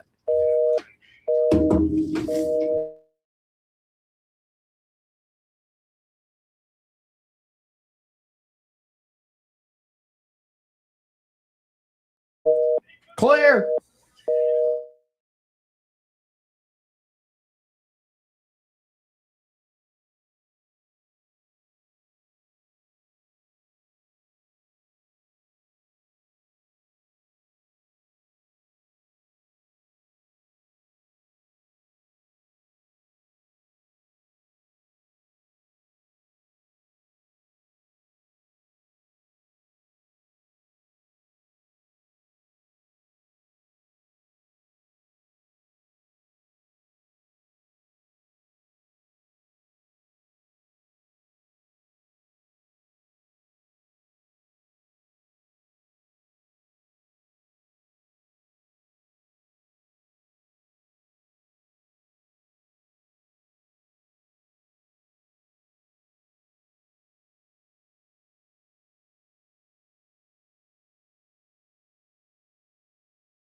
Now, back up to Middays now on 620 The Soul.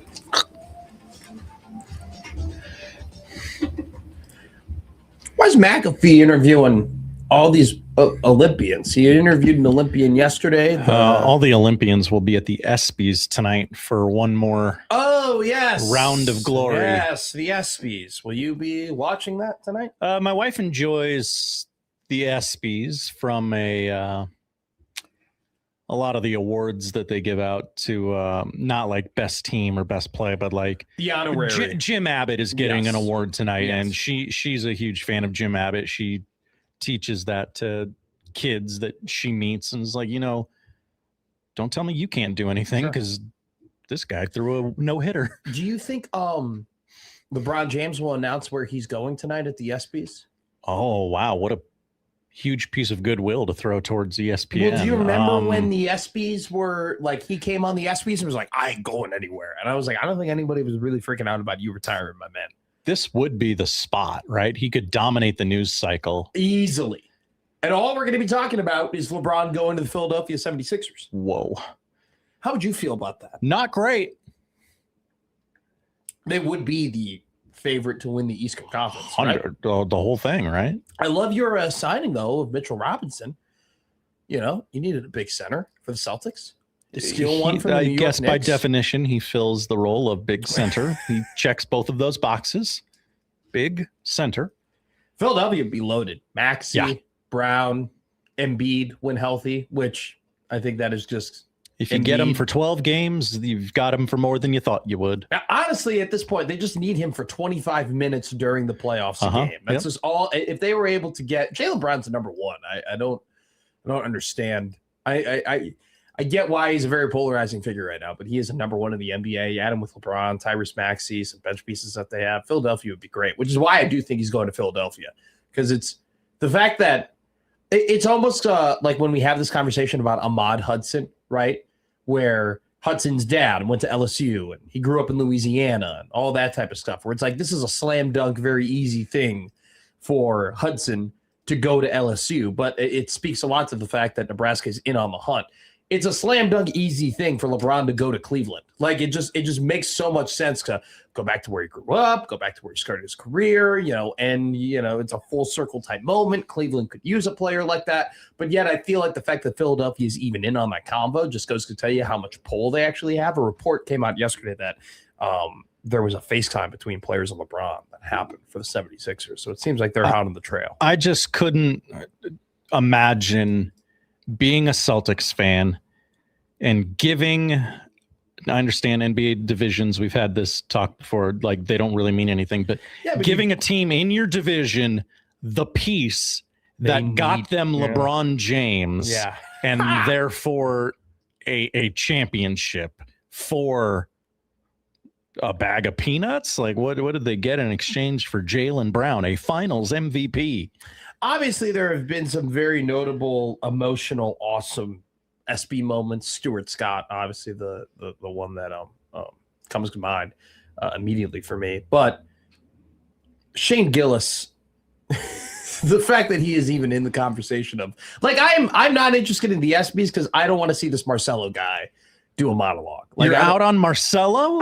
I like Marcelo as an Thought you'd SNL be actor. in I on don't know if I know Marcelo. Marcelo as a stand-up comedian. I've seen some of his stand-up work. It's Very just popular with the children. well, I mean, he makes those jokes, and I go, yeah, my mom did that too. The ladies love Marcelo. Yeah, he's a baby face. That happens. He is Cuban though. Marcelo is. So I give him a ton of credit there. Joey in the chat answering my question, what the Celtics got in exchange for Jaylen Brown. Celtics got a moldy ham sandwich in return.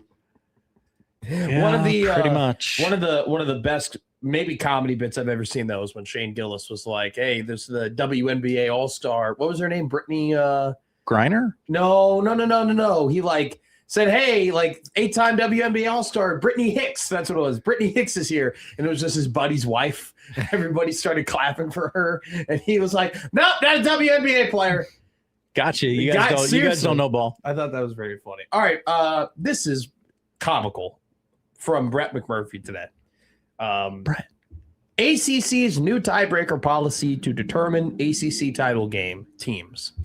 I first want to say this is horribly written. This is like, as somebody who interesting has a degree in sports communications, this is off. This is awful. I haven't seen this. I haven't read this. Take me through. Is this a Brett McMurphy screenshot of a press release? No, this is a ACC announces new football championship tiebreaker policy from Charlotte, North Carolina, ACC.com. The Atlantic Coast Conference has announced a new football championship tiebreaker policy that will take effect beginning with the 2026 season, reflecting league's transition to a 9-game conference schedule, ensuring a fair and equitable process. Why all these words? For determining participants in the ACC football championship game. Like I said, terribly written. The updated tiebreaking procedure is built on 3 guiding principles.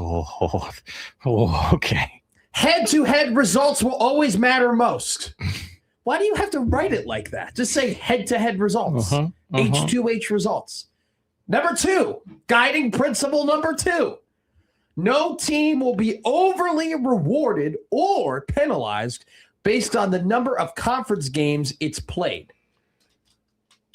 The hell does that mean? I have no idea what that sentence is. What do you mean? You all play 9. Last year, 2 ACC teams played each other in a non-conference game. Number 3, when head-to-head competition cannot separate tied teams, the team with the, quote, strongest overall body of work will earn the opportunity to compete for the ACC championship and the conference's automatic qualifier to the college football playoff. All right, so it's vibes-based. Got it.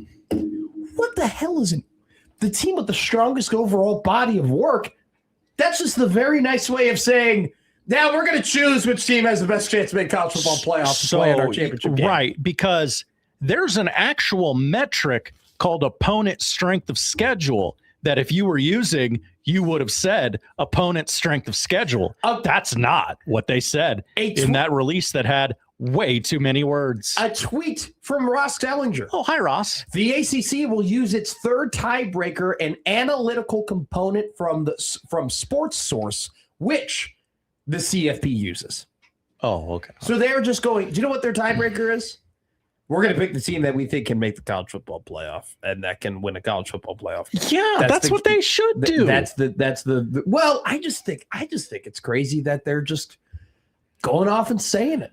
You know, they're just going to be like, yeah, we're just going to pick the team that we think can best represent us in the college football playoff, which means that if you're a team that for whatever reason they don't think you're talented enough or your transfer portal ranking wasn't high enough or your high school recruiting rankings weren't high enough, if they deem that they don't think you're talented enough and you're tied with somebody who they believe to be that, they're going to just put you like, I don't like the idea of conferences picking their chariots. I don't like the idea of the commissioner saying, no, Virginia, even though you have the same record as this team, we think this team is more talented than you, so we're going to put them in the conference championship game and not you. Even though you won the games that you should have won, and by traditional tiebreakers, you might have made the championship game, we're just gonna pick Louisville over you because we think Louisville could go ahead and win the college football playoff or win a game in the college football playoff. I don't like the idea of commissioners and conferences saying who can and who cannot be in their championship game. Maybe it makes sense for the ACC, but the principle of it all makes it just bugs me. It just bugs me. I guess they're just picking who gets in the championship game. Literally. That team could still lose to, I don't know, let's say who's a crappy team in the ACC? North Carolina. Can I let's say North Carolina gets in there and actually wins the thing. Then it's like, well, that's our AQ. I think the ACC needs to ask themselves, if this team can't on their own power get into the ACC championship game, do they really deserve the opportunity to play actual good teams? Yeah, to play actual good teams in the college football playoff. The ACC is at least the third best conference. I would probably rank it fourth behind the.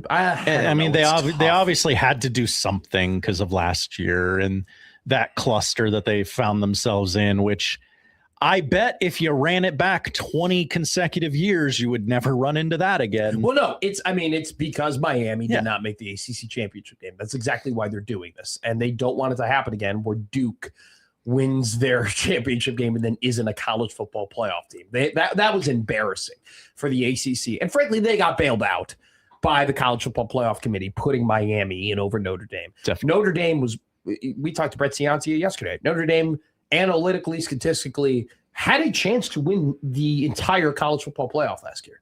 Like, they were a team that was playing like a national championship team, and they had won 10 games in a row. They had kicked the crap out of all the teams that they had played and proved through that body of work that they were good enough to make the college football playoff. And off of a principle that plenty of people agree with, they go, no, head-to-head, Miami beat Notre Dame. Miami should be in. Did they make the mistake of ranking Notre Dame over Miami in the weeks previous and then re-ranking Miami over Notre Dame? Yeah, they did. They probably should have just always had Miami ahead of ND because then it wouldn't really have been that big of a controversy, or maybe as big of a controversy as it was. But it's just one of those instances where, this is a reaction to having an embarrassing moment last year at the ACC championship game. Not having your conference champion in the college football playoff is startling. And being on the brink of not having any ACC teams in the college football playoff is also startling.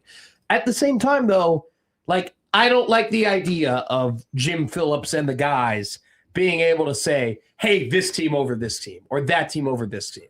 I don't like that. I just think you should go, hey, head to head and then point differential.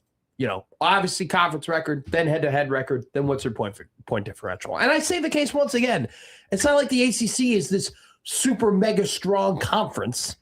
If you're not able to be one of the top two teams in the ACC, I don't think you deserve, I think it should be it should be questioned heavily whether or not you should be in the college football playoff. That's how I view it. That's how I view it. Now, Miami has put a big, foot in my mouth because they went ahead and made the national championship last year and had the ball with an opportunity to win the entire damn thing. People forget. Dude, Miami really screwed up a lot of arguments for a lot of people out there. I mean, they really threw a wrench in some principles that people believed in terms of the college football playoff. College football will make you look real stupid. Yeah, I would know a thing or two about that, Josh Johnson. I just don't like. I understand why they do it. I don't like the idea of the ACC being like, no, you in, you out. All right, let's take a break. Odd news coming up next year on Middays with Matt. Where'd it go?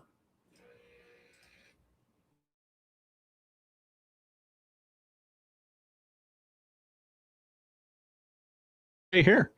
I think we need to stay here. Okay. How about a marathon sesh? What do we? You want me to hit the odd news intro? Yeah, just do it. Okay, why not? We'll figure it out. Okay.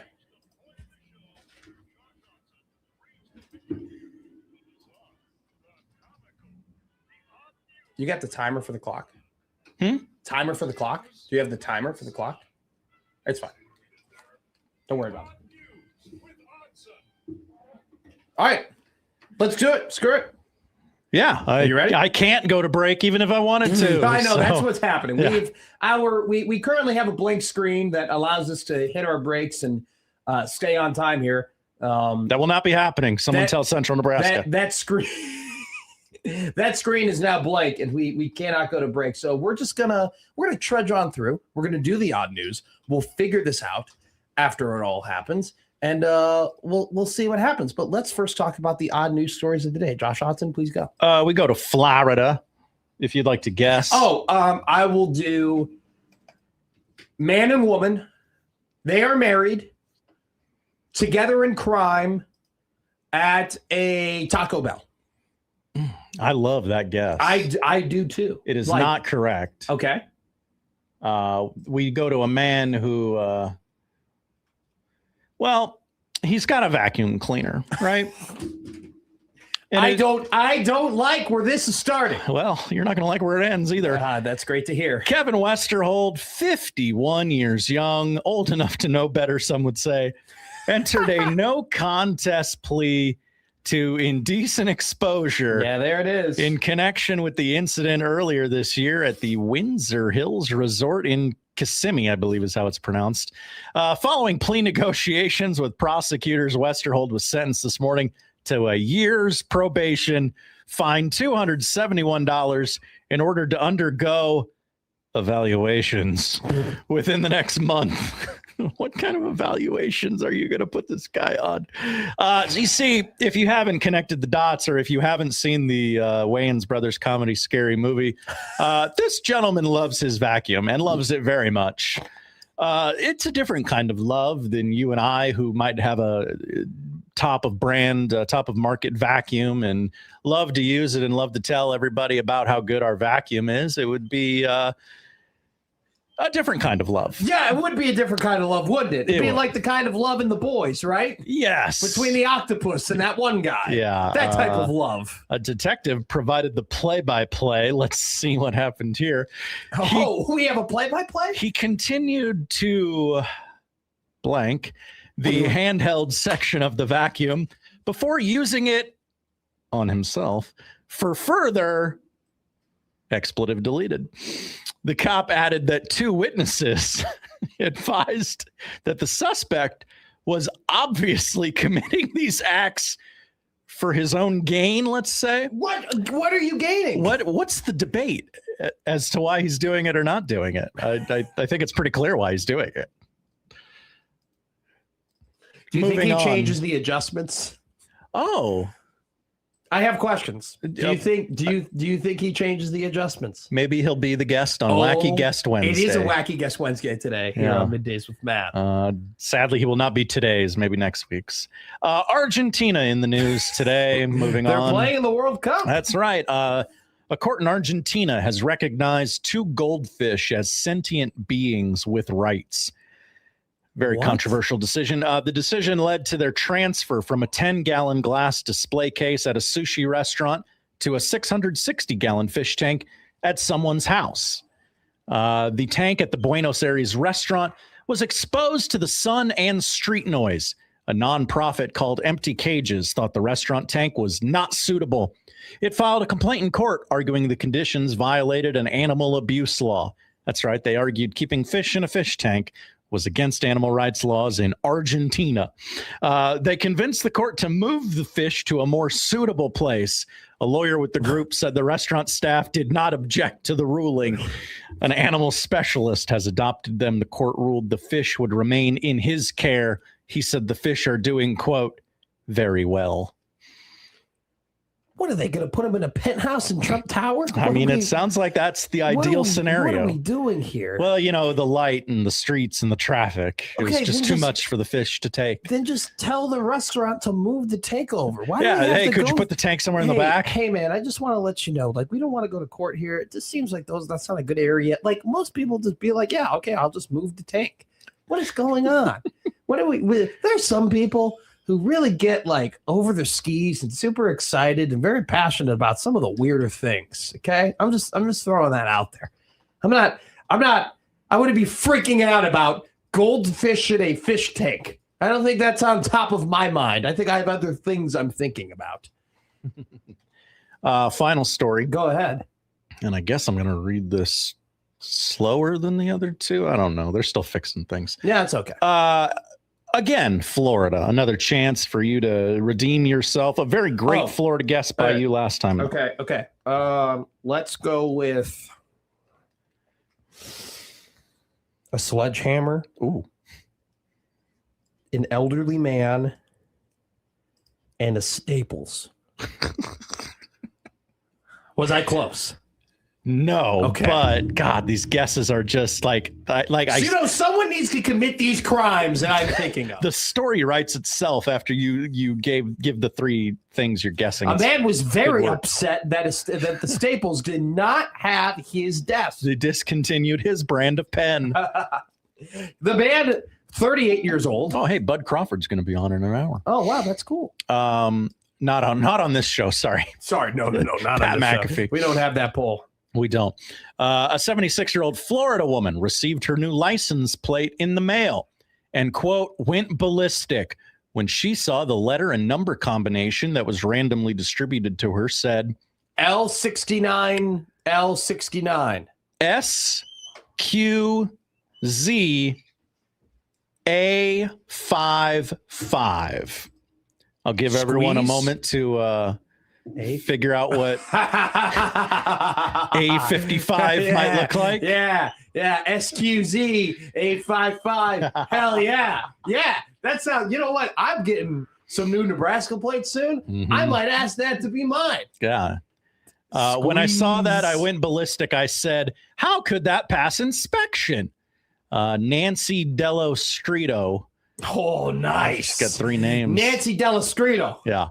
Nancy Delastrito sounds like the type of what are you laughing at? I read more of the story. Oh, go ahead. What did Nancy Delastrito have to say? Nancy said her first impulse was to demand a new plate, but her sons and friends have encouraged her to keep it. I'll bet they have, ma'am. Keep that sucker. I'm resigned to it. Maybe it was destined to be on my car. I can handle it. Maybe I'll even get some honks. Oh, you think? Yeah. You think? You're going to get some honks. All right.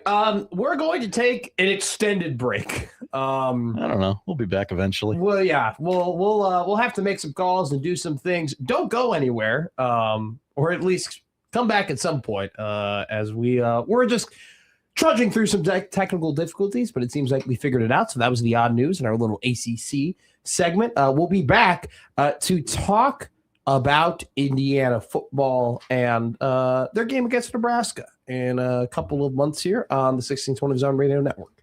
Big games, we've got them all. 1620 The Zone. Dive into summer with Home Renovation Spa.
Yeah. This is your captain speaking here at the cabin. We got about 7 minutes worth of breaks Still running here on Middays with Matt. You'll see above that your seatbelt sign has been turned off. If you want to feel free to move about the cabin, our great staff here at 1620 The Zone will be supplying drinks as should be moving here for the next 7 minutes as we'll be back on the air at about 12:02 here on the 1620 Zone Radio Network.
1620.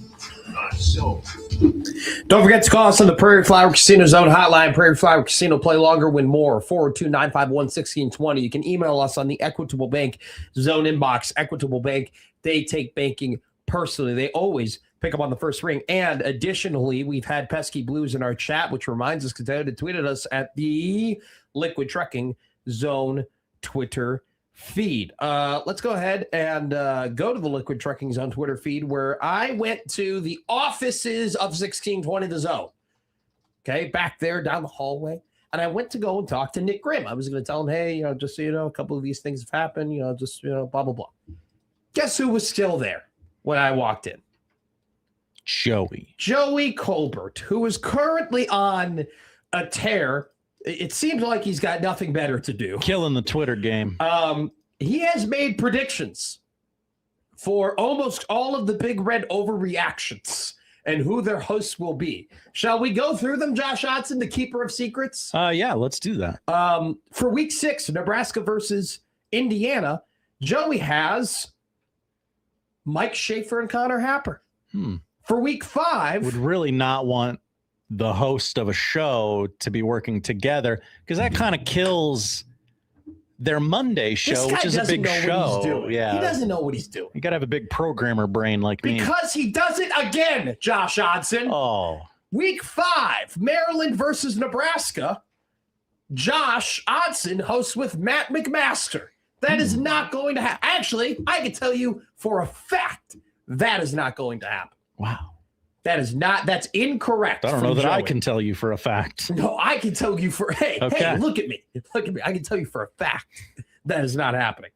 Week number 4, Nebraska at Michigan State. He has John Bishop and I hosting Big Red Overreaction together. Ooh, interesting mix of talent. Look at that. Week number 3, he's got John Bishop hosting with Mike Schaefer. Whoa, back-to-back Bishes. And in week 2, he has me hosting with Connor Happer. Ooh, interesting combo. 1, 2, 3 of 4 straight Big Red Overreaction. Yes, Matt, he tweeted on the Michigan State graphic.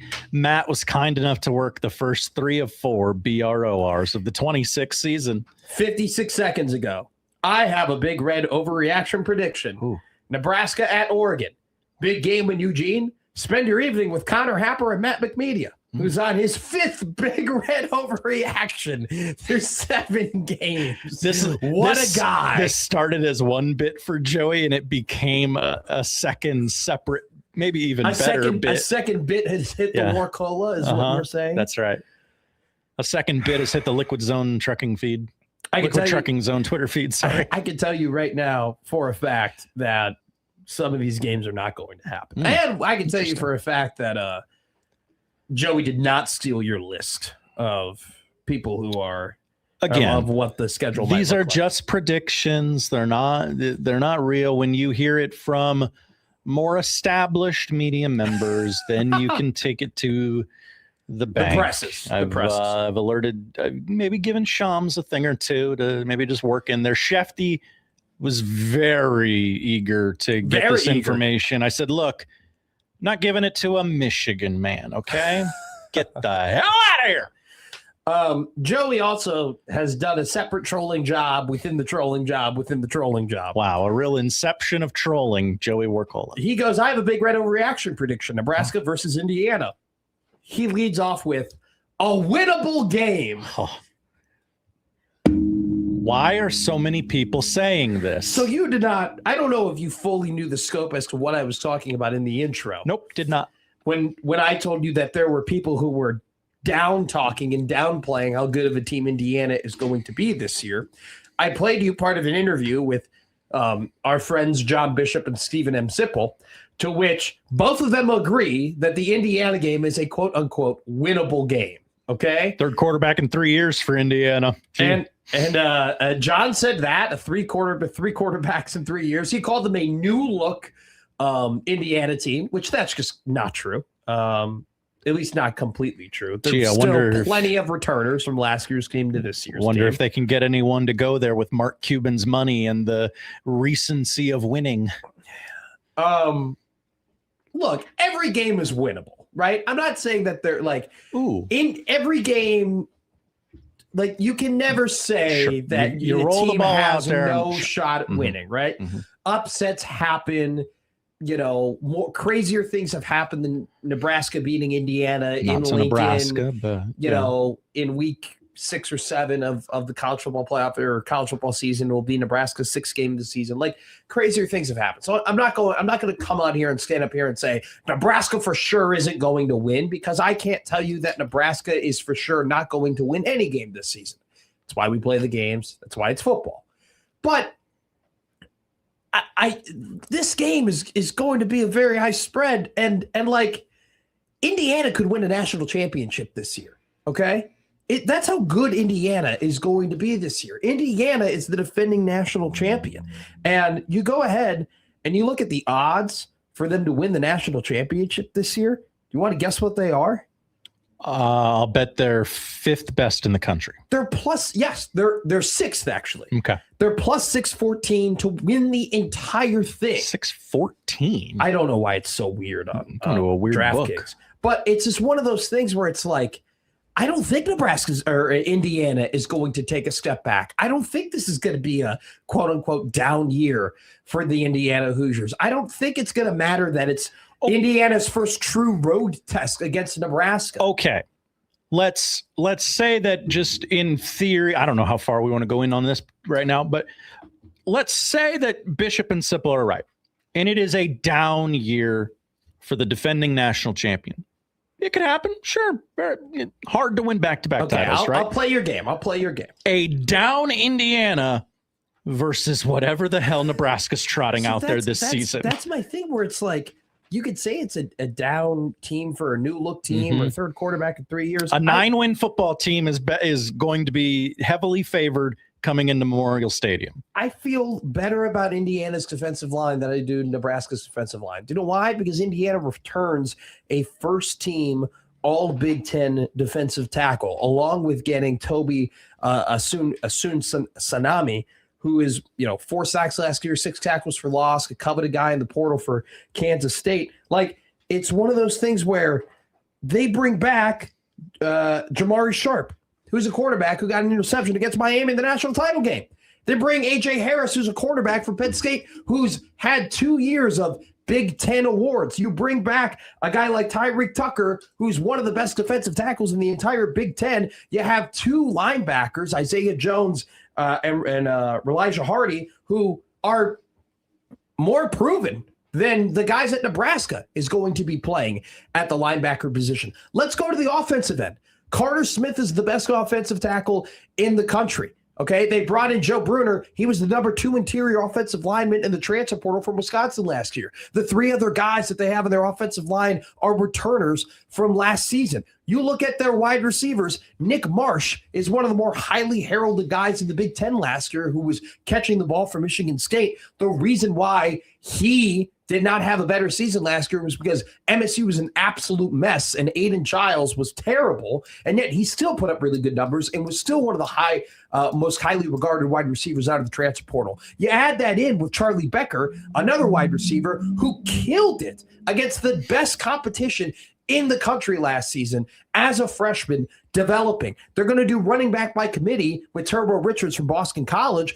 That's the thing. They've done running back by committee the last 2 seasons. They have 10 assistant coaches last season. 9 of them are still with the staff. They have continuity on the offensive line. They have continuity in their coaching staff. They're bringing back top players on the defense. And then you go, well, Hoover, he's got 33 interceptions and 9 fumbles. Let me read you this real quick. Here are the stats of a quarterback before he went to Indiana. 2,200 passing yards, 11 interceptions, 63.5% completion percentage. Okay? Those are the stats of a quarterback before he went to Indiana. He had 3,442 passing yards, a 69% completion percentage. Nice. 24 touchdowns and 6 interceptions. Okay? After he was in Indiana, while he was in Indiana. Here's other stats. Sure. From a quarterback who before he went to Indiana. Before this quarterback went to Indiana, he had 3,000 yards, 68% completion percentage, 16 touchdowns, and 6 interceptions. While he was in Indiana, he had 3,535 yards, a 72% completion percentage, 41 touchdowns, and 6 interceptions. That player won the Heisman Trophy. Okay? Indiana and Mike Shanahan, the last 2 seasons, have taken Curtis Rourke and Fernando Mendoza, who played worse teams the season before as a quarterback, and ended up improving them in a tougher conference so drastically to the point where they were top players at their position in that conference, and for Mendoza winning a Heisman. Who's to say that Josh Hoover, that can't happen to him, that he can't go from TCU, which, by the way, the young man threw for 9,000 yards in his 3 seasons. Threw for 9,000 yards in his 3 seasons before he came to Indiana. We talked to Brett Ciancia yesterday. He's the most experienced quarterback in college football heading into this season, okay? Indiana has proven that they can take quarterbacks and they can make them better. So this theory and this outlook on Indiana that Hoover's the key and he turns the ball over too much.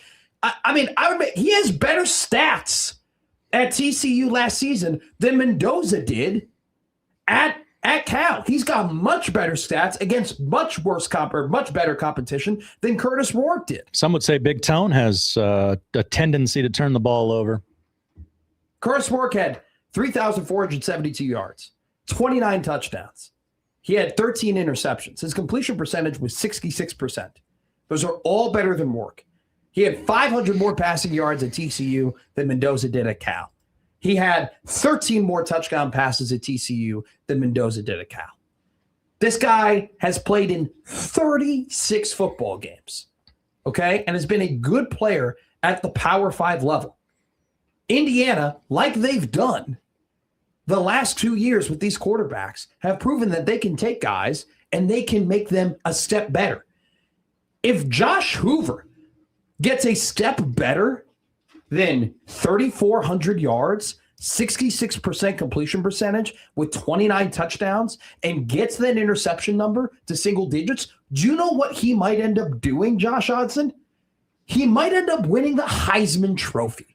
Asian Joe in the YouTube chat says, it's like Matt has a shot at winning over Sydney Sweeney. Yes, it's possible, but highly unlikely. What's unlikely about it? What is unlikely about Kurt Cignetti and his assistant coaching staff being able to replicate what they've had the last 2 seasons? They have everything that you need. I thought you were telling me you could win over Sydney Sweeney.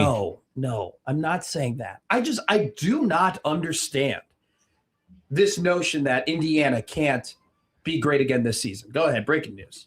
Breaking news in from 1620 The Zone's own Joey Warcola. I have a Big Red overreaction prediction. Week 9, Nebraska versus Washington. Fresh off a bye, Matt McMaster returns for a 6th Big Red overreaction, accompanied by John Bishop while the others are trick-or-treating. Matt, your thoughts? I haven't hit my quota yet, so I'm fine at that point. I'm okay with it. Oh, sorry. Hold on.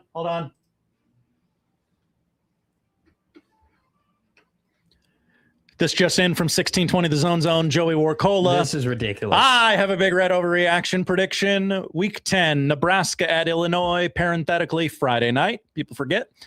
What about high school football? Josh Peterson is on the graphic. About damn time he shows up. Connor Happer will catch him up to speed. That's famously not your name. Not my name. I'll take that. John goes, he's comparing Nebraska beating Indiana to you winning over Sydney Sweeney. Oh, okay. I apologize. Yeah. Did you not? I'm sorry. I didn't get that. I didn't get that. I thought he was talking about Indiana being good again. I appreciate John for clarifying that. You're right, Asian Joe. I mean, I just don't, this whole Indy, and this is less about Nebraska. Like, it seems like from the temperature I'm taking on how people feel about this team, whether it is, media members or fans, I'm almost positive I feel better about this team than a lot of people, if I'm being honest with you. this whole rant about Indiana being a winnable game and it being their first true road test and, them taking a step back, this whole rant has really just been about Indiana being good. It has nothing to do with Nebraska, right? Like I think Nebraska can be a fine football team. I think if everything breaks right for Nebraska, that they could go ahead and win 7 games, win 8 games, maybe win a game that people don't anticipate them to win. I think that could be something that occurs. I just don't understand the selling of Indiana stock. Like, how can you sell that stock? How can you sell stock in that coaching staff? How can you sell stock in that continuity? How can you sell stock in terms of they have a formula and they're following that formula? I get the selling of stock. Like that's not the part that bothers me. The part that bothers me is like, oh yeah, Nebraska could absolutely get Indiana. Wow. See, here's the thing. I think we're on opposite sides. Like I get what you're saying. Nebraska can be good, whatever. I think Indiana's going to be great. I think Indiana's going to be awesome. Indiana's doing nothing differently than what they've done over the last 2 years to only have lost 2 games in that time. Indiana's lost 2 games the last 2 seasons. Nothing of what they've done this offseason, and nothing of what they've done in terms of recruiting, how they value the position, retention, so on and so forth. Coaching staff has changed. They're doing the same thing. They've invested in the offensive line. They've gotten a transfer quarterback. They have multiple weapons on the receiving end, running back by committee, an offensive line that is going to be dynamic with a secondary that is going to have 2 players that potentially can get drafted next season. What's different about this Indiana team is the fact that, they didn't have, they don't have JMU guys. Guys, the guys that they have objectively are more talented than the guys that they brought from JMU. Nick Marsh is more talented than Omar Cooper Jr. He's more talented than Elijah Surratt. Charlie Becker to boot, right? I love D'Angelo Pons. I think he's going to be a great nickel corner for the Jets in the NFL, okay? He was 5'9", there's a reason these guys had to go to JMU first. You're telling me that you're not going to buy the stock of a team that is now getting some blue chip talent, that they're getting the number 2 interior offensive lineman in the portal, that they're getting one of the top wide receivers in the portal, that they're going ahead and getting dynamic pass rushers from the Big 12? That's what I'm buying. I don't see, I just do not see Indiana slipping up so much to the point where a Nebraska team that has so many more questions and so many less guarantees than them, that's a winnable game. I'm not putting that out there. Now, if you want to do the SIP thing where SIP was it with us or was it one of the shows where he's like, well, 3 wins is their floor. Like it's within the realm of possibility. Like, sure, it's always within the realm of possibility that Nebraska beats Indiana. I don't want to say that it's flatly impossible, but just I don't know that what has Nebraska done to rise to the level of even a down Indiana team. Okay. I just don't know. I think that's a great point.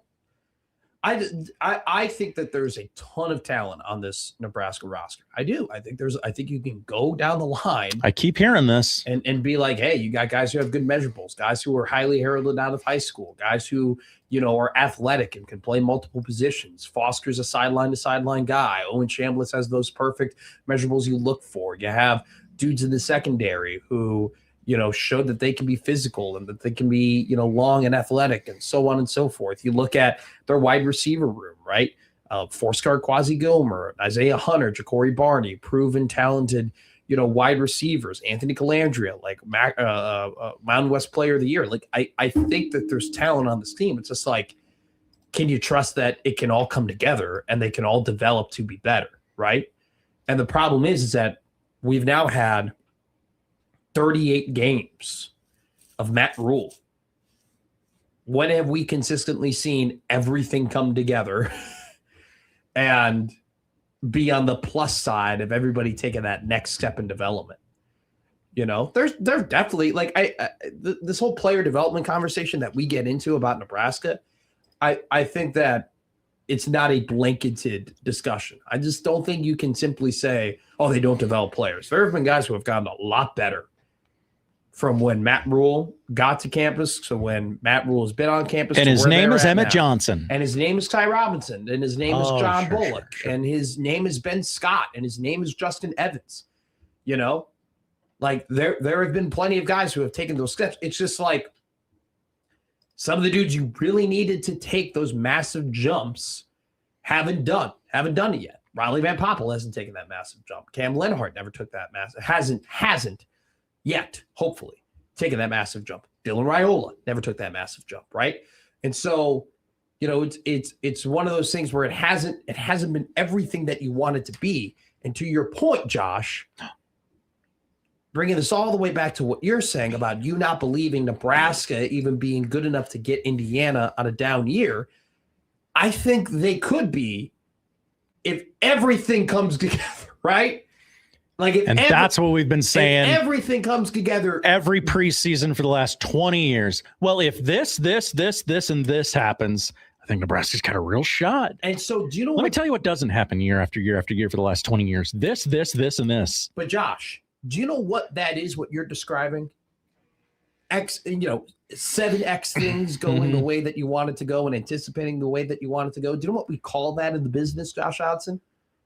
Bold. No. Oh, sorry. Sorry. No. Go ahead. Called Kool-Aid. That's the Kool-Aid, guys. Roulade. Nailed it. That's the Kool-Aid. Kool-Aid is saying, here are 7 questions that we have. They're all going to go right. Here are guys who got marginally better. They're all going to take a big jump. That's the Kool-Aid.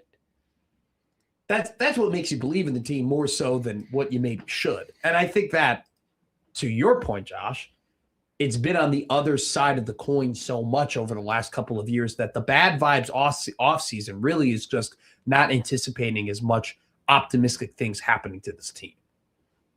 Right? Do you know what? Precisely. Here we call it the bad vibes off season. Some people will just say, well, that's the reality of football. Not everybody's going to get better. Not everybody's going to solve all their problems in 1 year. Like we were talking when we were reading the Phil Steele magazine aloud. Somebody has to be bad. Exactly. Like, I'm not saying Nebraska's going to be bad, but like not everyone can be the most improved team year in, year out. Like, but I will say this, because I like covering all the points here. I like seeing things from both sides. You can say under Matt Rule that not everything has come together. But you also can say, yeah, it hasn't all come together, but it's gotten better. It's gotten better. It's improved every year. Yeah, you can. It's improved every single year. Does it improve to the point where you can potentially get a down guy or Indiana down year? History tells you probably. Some are saying yes. We have a lot of texts. Let's take a break. Let's read these texts. I swear to God. This isn't actually, Joey has tweeted since the last time we did this, but this is actual kind of interesting breaking news. Oh, go ahead. It's not major, though. It probably was not worth the sounder, but I wanted to see the look on your face when I played the sounder. The NCAA Rules Subcommittee has approved the usage of ABS, sources tell Baseball America, and can be used in any game where the tech is available. Still requires finalizing from the oversight committee, but it is expected to be implemented in 2027. Joey has me doing 9 big red overreactions. No, he said the next one was your last dance, your 7th one.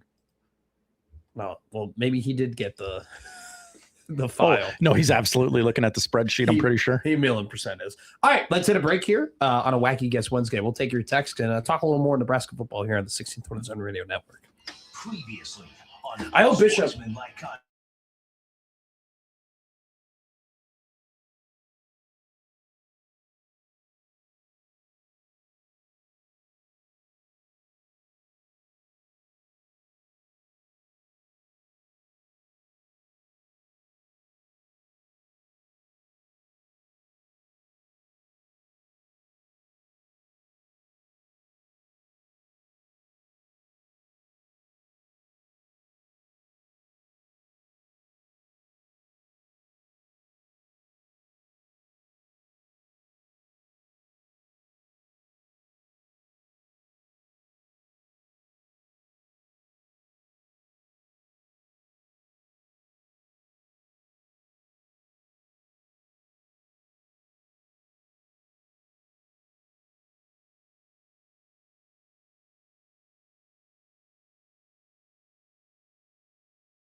Wacky Guest Wednesday today, 1 o'clock. We will have a wacky guest.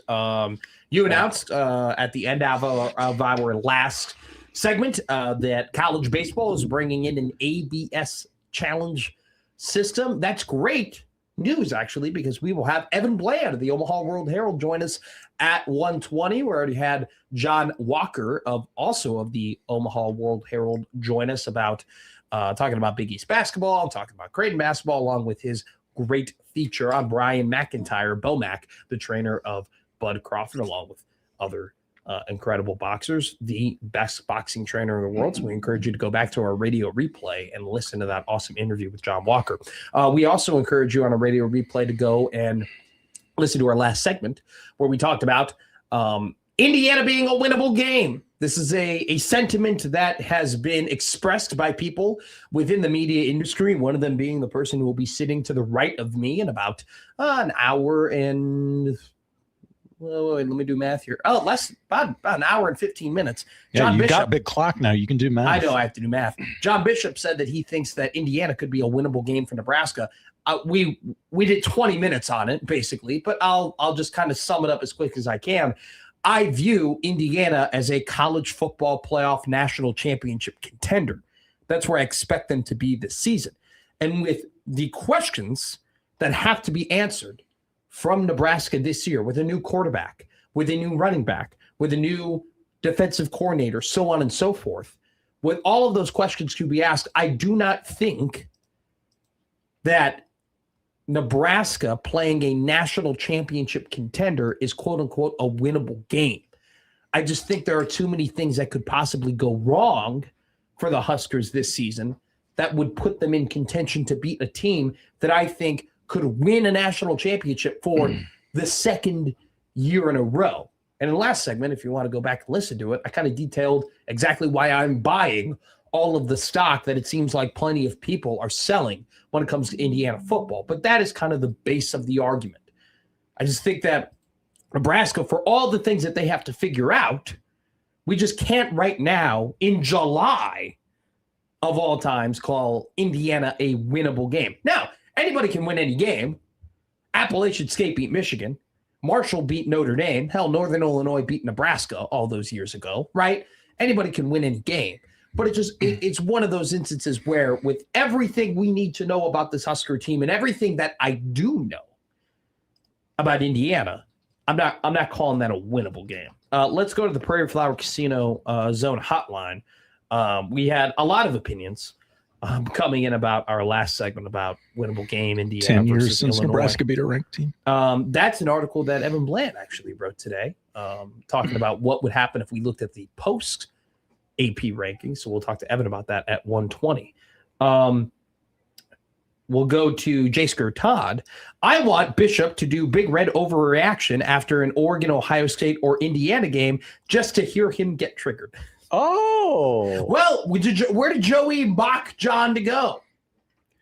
He has a Big Red overreaction prediction. Week 12, Nebraska versus Ohio State. Your big noon kickoff, John Bishop and Connor Happer fighting for the right to dot the I before heading to Vegas for the Players Era Fest.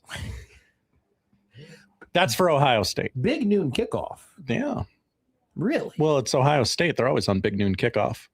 Would that mean that Nebraska would have to be 8-2 before that game to have it on big noon kickoff? His Indiana prediction is Connor and Mike. Real quick, Nebraska versus Ohio State. Probably best shot to get a ESPN game day, potentially. I was looking through the college football playoff schedule. If you go ahead and you look at week 10, it's kind of dry. Nebraska plays Oregon, by the way, on the week of Ohio State, Indiana. So that probably isn't going to get a lot of love in terms of big noon or game day. And Nebraska plays Indiana week 6. That's when Oklahoma and Texas is happening. And Alabama and Georgia is also kicking off. So just Nebraska could have a couple big noon games, like Indiana, Nebraska could be a big noon game potentially. That hasn't been announced yet for October 10th. I think Nebraska at Oregon has no shot just because Ohio State and Indiana are playing. But Nebraska versus Ohio State, probably best shot for big noon or game day. So good on Joey for putting that out there. Let's go back to the text line here.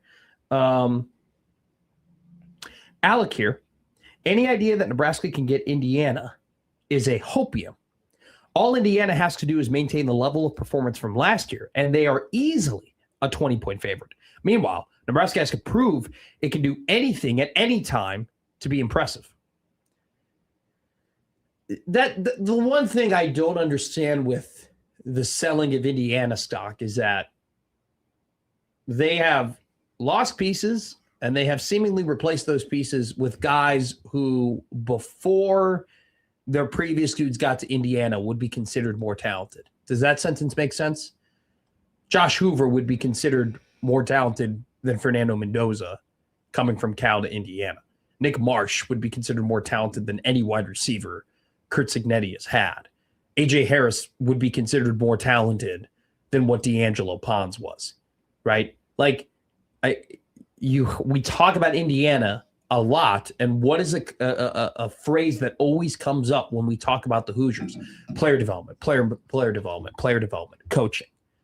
And so, yeah, Sig is losing Surratt, and Sig is losing Omar Cooper Jr., and he's losing Kamara, and he's losing Roman Hemby, but he's replacing those guys he's lost with dudes who would be considered more talented than those guys.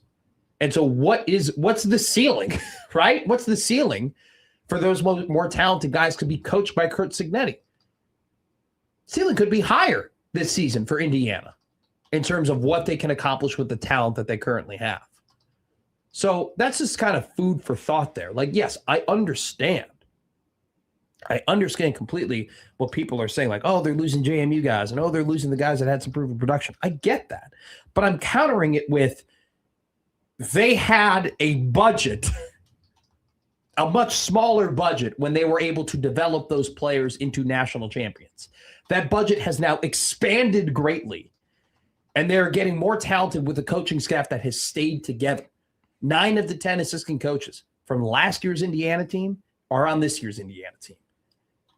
Every time we talk about the Hoosiers, especially after that Alabama game, we kept saying how well coached they are, how they're always in position, how they know exactly what they're doing, how they're so disciplined. They're not losing any of that. And so they've kept the same recipe, and they've replaced dudes who are proven producers with dudes who can be even better. From the 402. Hi, 402. Who are the NFL guys on this roster? I'm not seeing many. 6-6 would be a success. I think Justin Evans, unequivocally, NFL guy. Michael was talking yesterday, or I think maybe it was 2 days ago when he was on USC, that he's projected as a day 3 pick.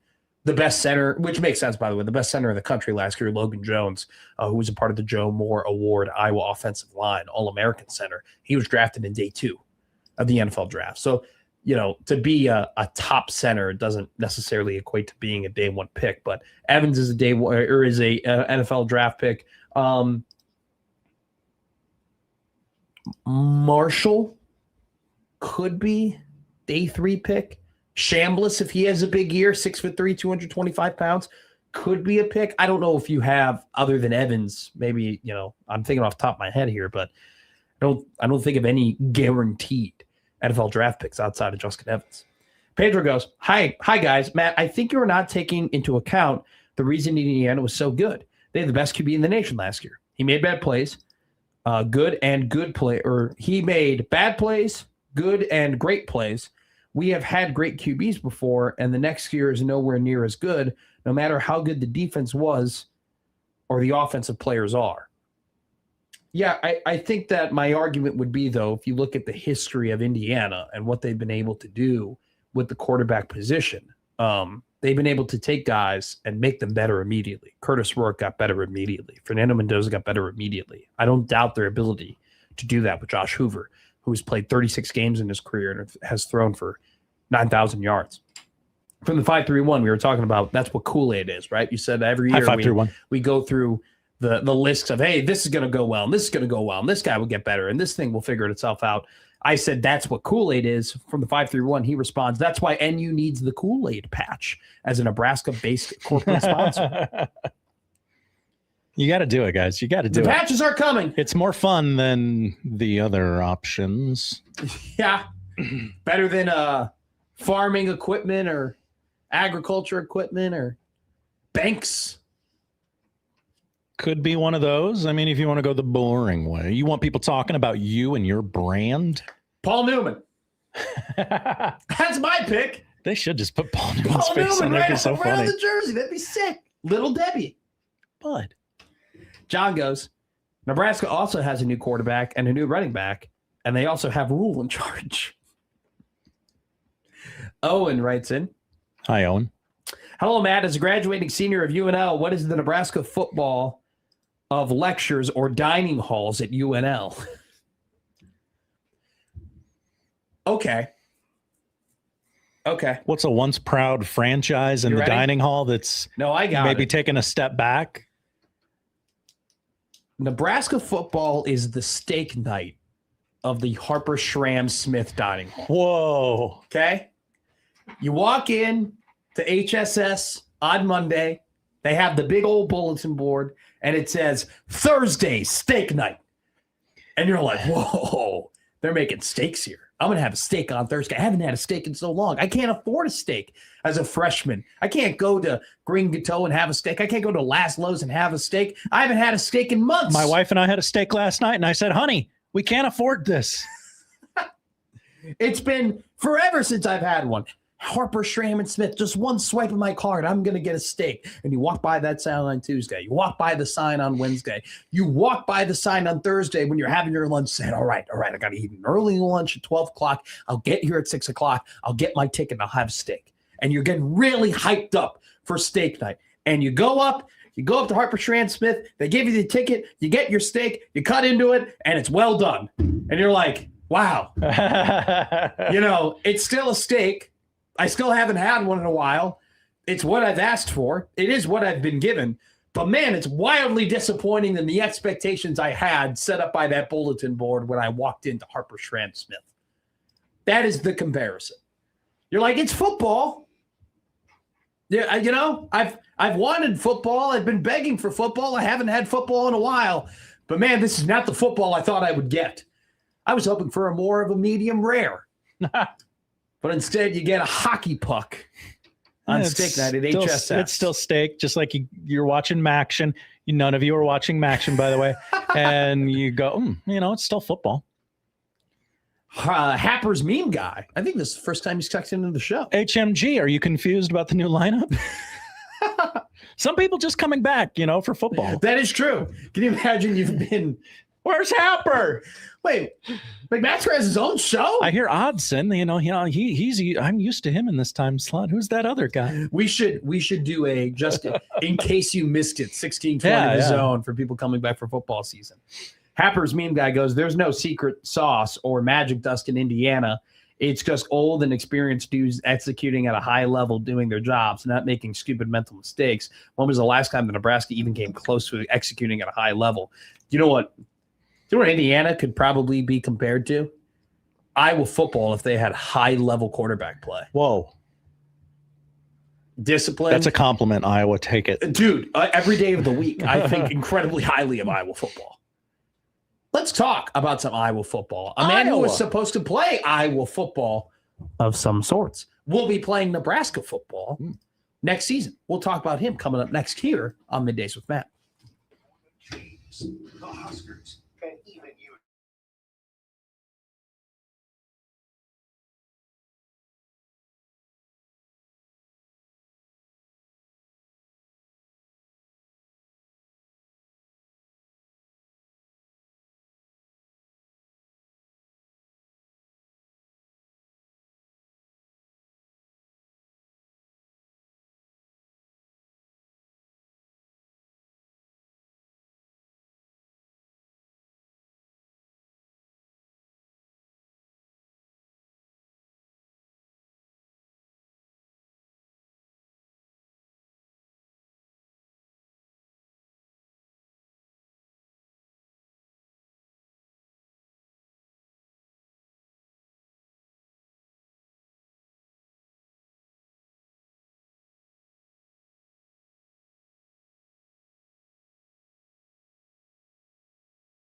Now back to Middays with Matt.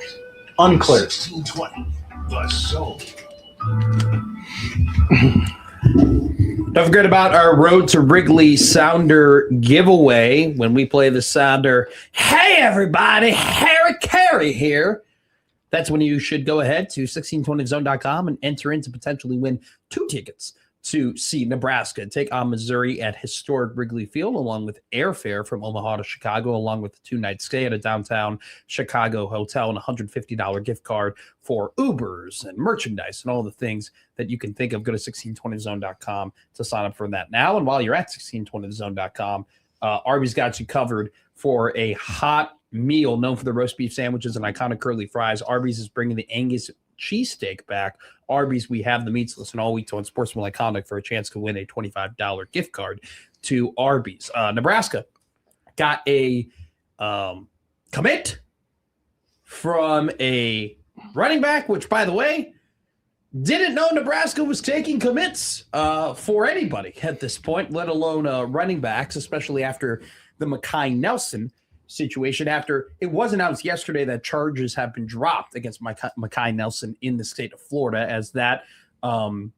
situation is still developing. But before that, we found out that Tyke Hayes, a former 4-star running back, the 20th ranked running back in his class, according to Rivals, a former running back for Penn State, is coming to Nebraska. He was very much in line to be the 3rd string running back at Penn State. But we never really got to see him just because you had Nick Singleton and Katron Allen, an incredible 1-2 duo for the Penn State Nittany Lions. There was no need for having a 3rd running back. Hayes did have 3 carries for 18 yards in the team's Pinstripe Bowl against Clemson. Prior to him, though, committing to Nebraska, he had committed to Iowa Western Community College and was set to be the Reavers' #1 running back before this development of him going to be in the running back room for Nebraska. We happen to know somebody from the Iowa Western Community College Reavers. Josh, don't turn around. I'm looking at you. Me? You are very well connected. We are very well connected as a show. What have you heard from maybe the people around Mr. Tyke Hayes? I heard that Hayes is a big physical back, sort of like the main rock carrier that they had last year, just a little faster. Okay. Feels like might be a depth piece for Nebraska here. I wouldn't expect him to, challenge for a starting position, especially this late in the game. But, 5'11" depth is important. 5'11", 205 pounds. Could he take the potential short yardage role? We'll see. Saw a couple highlights of him. Seems like he's pretty fast, agile. One highlight I saw, he got skinny in the hole, which is always a key. Because of the measurables and things he can do like that, maybe he can challenge some others who maybe feel like, position's mine. Wacky Guest Wednesday coming up next here on Middays with Matt. Who will our guest be? You'll find it with us in about 6 minutes here on 1620 The Zone. Live from the Host Coffee Studio. This is 6.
Hey, oh, let's go there in the green room.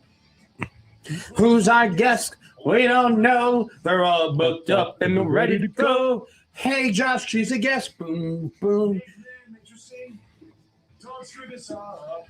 All right, this will suck.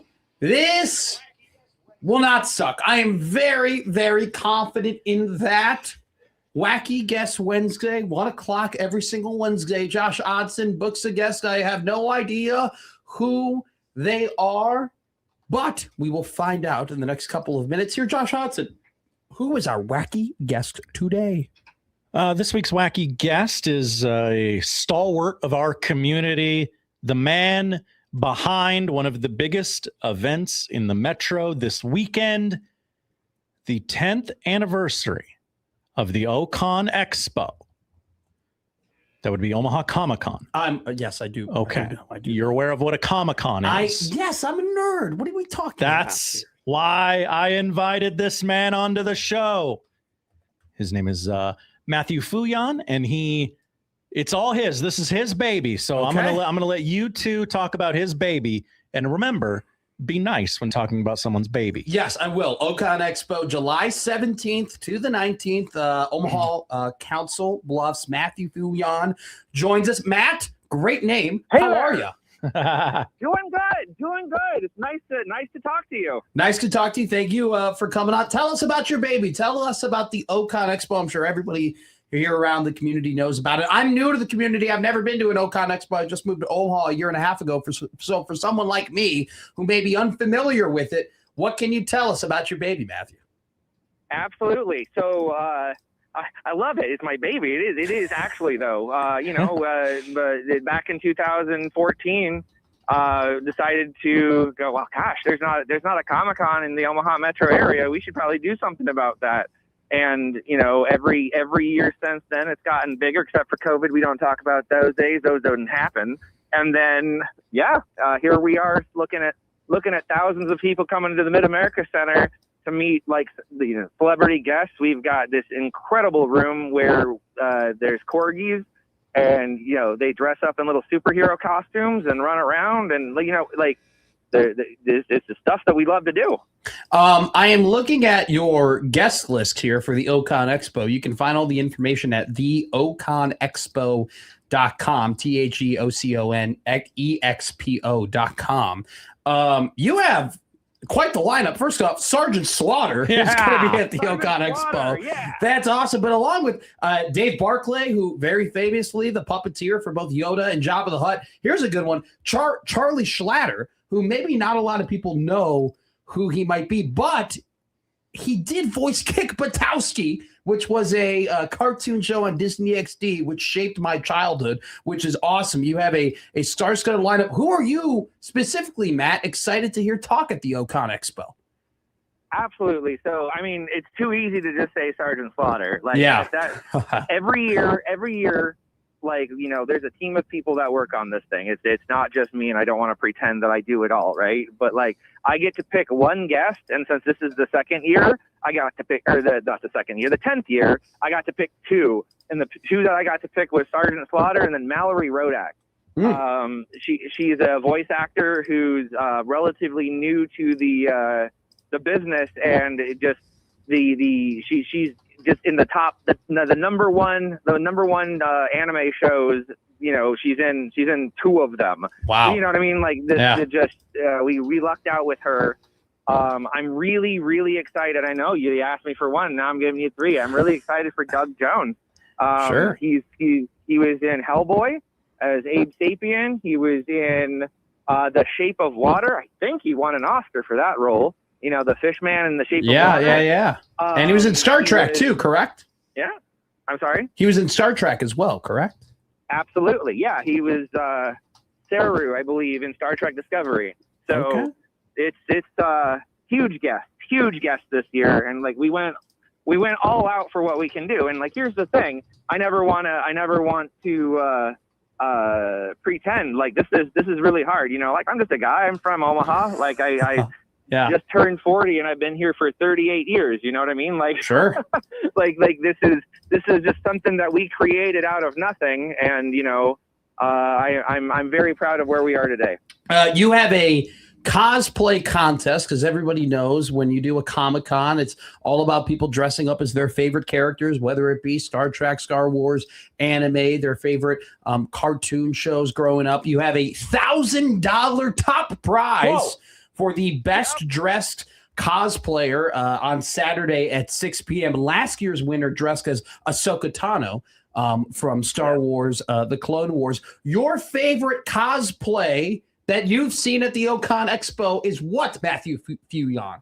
All right. Do you remember when people like Game of Thrones? Of course I do. It was the craze. It was the craze. It's still a good show. You know, it's fine. There was a huge spoiler that happened in one of the seasons where there's a character named Hodor, right? Sure. And then And then he put his back to the door, and then he's like, hold the door, and that was that whole thing. There was a guy that looked exactly spitting image of this man, and he came in with a door and had like Halloween skeletons on it. Mm-hmm. Mm-hmm. Oh, wow! And it was like, so he walked around, and it looked exactly like the piece from the show. I loved awesome. it. And then, God, there's one year where somebody dressed as Baymax from Hero Number. Big Hero 6. Big Hero 6. Yeah, Big Hero 6. They dressed up as Baymax, but since the character is all white, they turned him into a stormtrooper. So it was a big, fat, like, cuddly stormtrooper. Oh, wow. But looked like Baymax. It's adorable. Wow. And those are the sorts of creativity and things that I love to see more than anything. People taking something and then making it their own. Have you had a line of bounty hunters or Mandalorians that have all dressed together? I've seen those I think that's at the Seattle Comic-Con. They have a bounty hunter / Mandalorian group come together. You ever see that? You ever see big groups of stormtroopers or the 501st Union from the Clone Wars? We host them. Wow. So there are over 46 Mandalorians that are going to be kitted up in armor. The Netra Viper clan from here in Omaha, they are going all out. They've brought a whole bunch of set pieces, a whole bunch of like collectible droids and things from like movies and things that they've created and built. They're always raising money for charity. It's usually a mental health charity, so you can go and have them hunt down your friends and be like, "Hey, I need you to go get Josh. Here's $5," and then they donate that to the local mental health charity. And it's a lot of fun. Yeah, they bring a couple of clankers. I don't know if that's a word that we can say on the radio. We can say it on the radio for now. For now, until they're around, until a couple Droidicas show up. You let's talk about you, Matt. Like, what are you? Are you a Star Trek man? Are you a Star Wars man? Are you a DC comic person? Do you prefer the Marvel comics? What would you consider your expertise in terms of the world of Comic-Con? All right, so it sounds like a cop out, but I'm a Stargate fan. That's my number one thing that I know. Okay. The original movie with James Spader and then SJ1. Wow. It's a series for years. That's my favorite thing. Oh wow! I don't know if that's a cop out. I don't know if I'd consider that a cop out. That's an interesting one in my opinion. Okay, well, I mean, yeah, I love Star Wars. I love Star Trek. Sure. For different reasons, right? Like you want to have fun. You're watching laser sword fights and stuff like that, and you want to hear the science and all of the warp speed and sure. How do you deal with aliens? You're dealing with Star Trek. I love this more than anything else, and I love this for the individual people that are a part of it. Like after working in the business for so long, 10 years, that feels like a long time to me, but I am less enamored with the celebrities, and I'm more excited to see the people who are coming to see the celebrities. The fans that come to see these things. Yeah. They all, every single one of them has a story to tell about why they love something, or like, hey, this got me through high school, or this this specific thing came out when my dad died, and it still has a special memory in my heart. Like I have heard all of these stories before, and that is what I love more than anything else. And it kind of sounds silly now that I'm saying it out loud, but like I really love it when people come to the show, they have a good time, they have good memories because they came. Kids 12 and under are free. Okay, and that is specifically because I remember going to the Boat Sports and Travel show with my dad and my grandpa when I was a kid.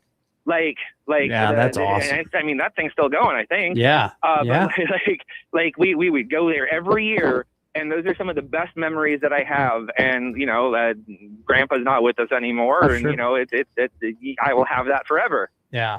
That's awesome, Matt. That's absolutely phenomenal. Ocon Expo, Mid-America Center, July 17th to July 19th. You guys have a plethora of things that you can do there. You're going to have PWP wrestling there. You're going to have the cosplay contest on Saturday. You're going to have a whole plethora of guests as well that include Vanessa Shaw, Omri Katz, Sergeant Slaughter, Doug Jones, just to name a few. My last question to you, Matt, who this is your baby, and clearly you have such great passion for it, and your inspiration of trying to provide people memories and give them the opportunity to express how much they love a certain character or a certain show or whatever it might be. What do you think the hottest costume? What do you think the in costume is going to be at Ocon this year? What do you think is going to be the real show that gets a lot of attention this year? All right, that's a hard one. Because no easy questions here on Wacky Guest Wednesday, Matt. We don't pull punches. That's good. There's always a lot of Star Wars. There's always a lot of Star Wars. We love that here. I think, and this is a long shot. I think that the most popular costumes at the show this year are going to be related to Hellboy. Oh, very interesting. That's what I think. I think there's a lot of makeup people in town, and there's a lot of people that are that horror scene, and I think that's gonna be the most effort put into stuff. That's what I think. Okay. Well, Matt, thank you so much for joining us here on Wacky Guest Wednesday, talking about the Ocon Expo, Mid-America Center, July 17th to July 19th. Just to plug you a little bit, and thank you so much for coming on, oconexpo.com. Thank you, my friend, and hopefully we'll go ahead and we'll give you a follow. Can't wait to see all the things that happen at the Mid-America Center this weekend, my man. Awesome, and I'll see you there. See you, yeah, maybe I'll stop on by. I'll be in that area for other reasons, but I will be in that area this weekend. Matthew Fuyon of the Ocon Expo in Council Bluffs and Omaha. Sergeant Slaughter in town this weekend. You can meet him, take a photo. I believe there's a Q&A on Sunday with him. Hocus Pocus reunion. They got three. Hocus Pocus reunion? Yeah, three of those cast members, the three non-witches from Hocus Pocus are going to be there. Doug That's Jones, crazy. Vanessa Shaw, and Omri Katz. I guess I should have asked how to pronounce that gentleman's name. I should have asked Matt what he thinks about the DCEU at this point, but it seems like it was more so about... you would have been here for about 30 minutes. I'm sure he's got a well-researched opinion. Probably way more well-researched than me and Jon Walker talking about it for 6 minutes during our what was supposed to be a Creighton basketball interview. But that was awesome. That's why we do it. That's why we do Wacky Guest Wednesday. The epitome of Wacky Guest Wednesday. You got the man who does the Ocon festivals. That's sick. That was great. Matt's a good guy. Talked to him before, and I knew it was coming up this weekend. Did you have to vet him? Did you have to see? I got to see if this guy knows his stuff. No, I've talked to him before, so I know he knows his stuff. Oh, okay. Yeah. Did you see me dropping some terminology there? I think I'm going to text him during the break and get on a scale of 1 to 10. How impressed were you with Matt's knowledge of an affectionate term, nerdery? Yeah, I was there. Yeah. Stargate. I think I got docked a couple of points there because I've just never watched it. I never have either. I'm not very familiar with it. He goes, it's an obvious one. I go, I don't think it's that obvious. I don't think it's as maybe as prominent as you think. Obviously, I'm a Star Wars man, and a very limited Star Trek man. But I would love to I think I might go to a Comic-Con one day just to experience it. You can go this weekend. No, but I want to dress up. You can dress up this weekend. It's I'm not only gonna- Wednesday. I You can can't- plan a whole thing. I can't get a stormtrooper uniform this quickly. Oh, please. Overnight it. You can finance it. I kind of. I built the chair. I built the chair. You built the chair. I built the chair. How long? 27 minutes. Oh, that's not bad. I forgot to put a washer on one of the screws. Did you want to throw it through the window at any point, or was No. it pretty easy? No, it was Okay. There was a moment where you had to line some things up, like to get the arms of the chair in. Look at it. That's a nice chair. I Okay. know. Like an office chair.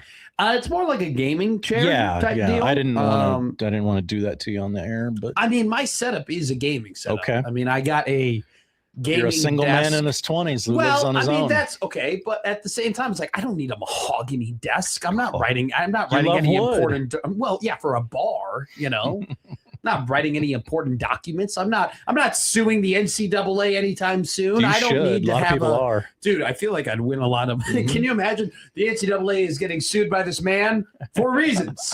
We do not know what reasons, but for reasons. I'd probably end up winning. They if I had wouldn't let Jeffrey me play Kessler. ball. I will never get over this. The worst saying of all time, okay, is the best ability is availability. Okay. That's the It's true, though. worst. No, that is the worst sports saying of all time. Oh, in Because sports, yes, in it's sports, horrible. It's horrible. Because do you know what, Josh Hodson? The best ability is ability. Ability. I'm available. I was available for 5 years for Nebraska football, for Nebraska basketball, for Nebraska baseball. I was fully available. Okay? I didn't play because I didn't have ability. Get out of here with the best ability is availability. The best ability is because can't you play? I don't know how I got into that rant, but I need to get it out when I'm there. I like it. Keep going. It just makes no sense to me. What does make sense is having Evan Bland on the show. He needs to get his football takes out, and he needs to talk about some of the great things he's been writing on Omaha.com, including answering some questions about the ABS system coming to college baseball next season. We talk to Mr. Bland coming up next here on Middays with Matt.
over with USC, 1620 a.m. here in Omaha, 97.7 The Zone in central Nebraska. We bring in a prominent writer of the Omaha World Herald who's been very busy. I've been reading plenty of his articles over the last couple of days. It's Evan Bland of the OWH. Ev, how are you?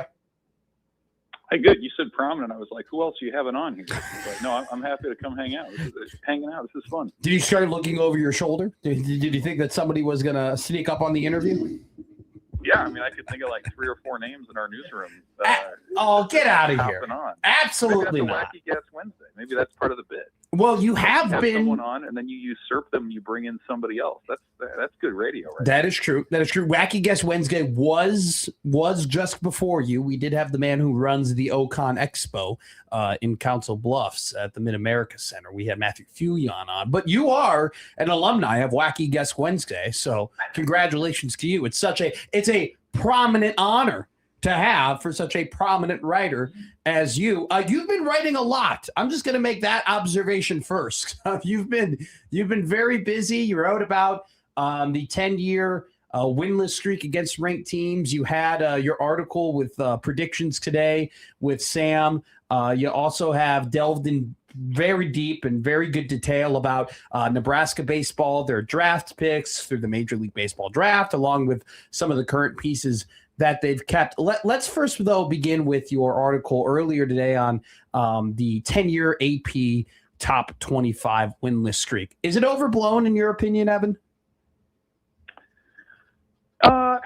No, I wouldn't say it's overblown. I know fans get sick of hearing about it because it's just that constant pesky reminder of where the program is. And I think everyone's like, yeah, we get it.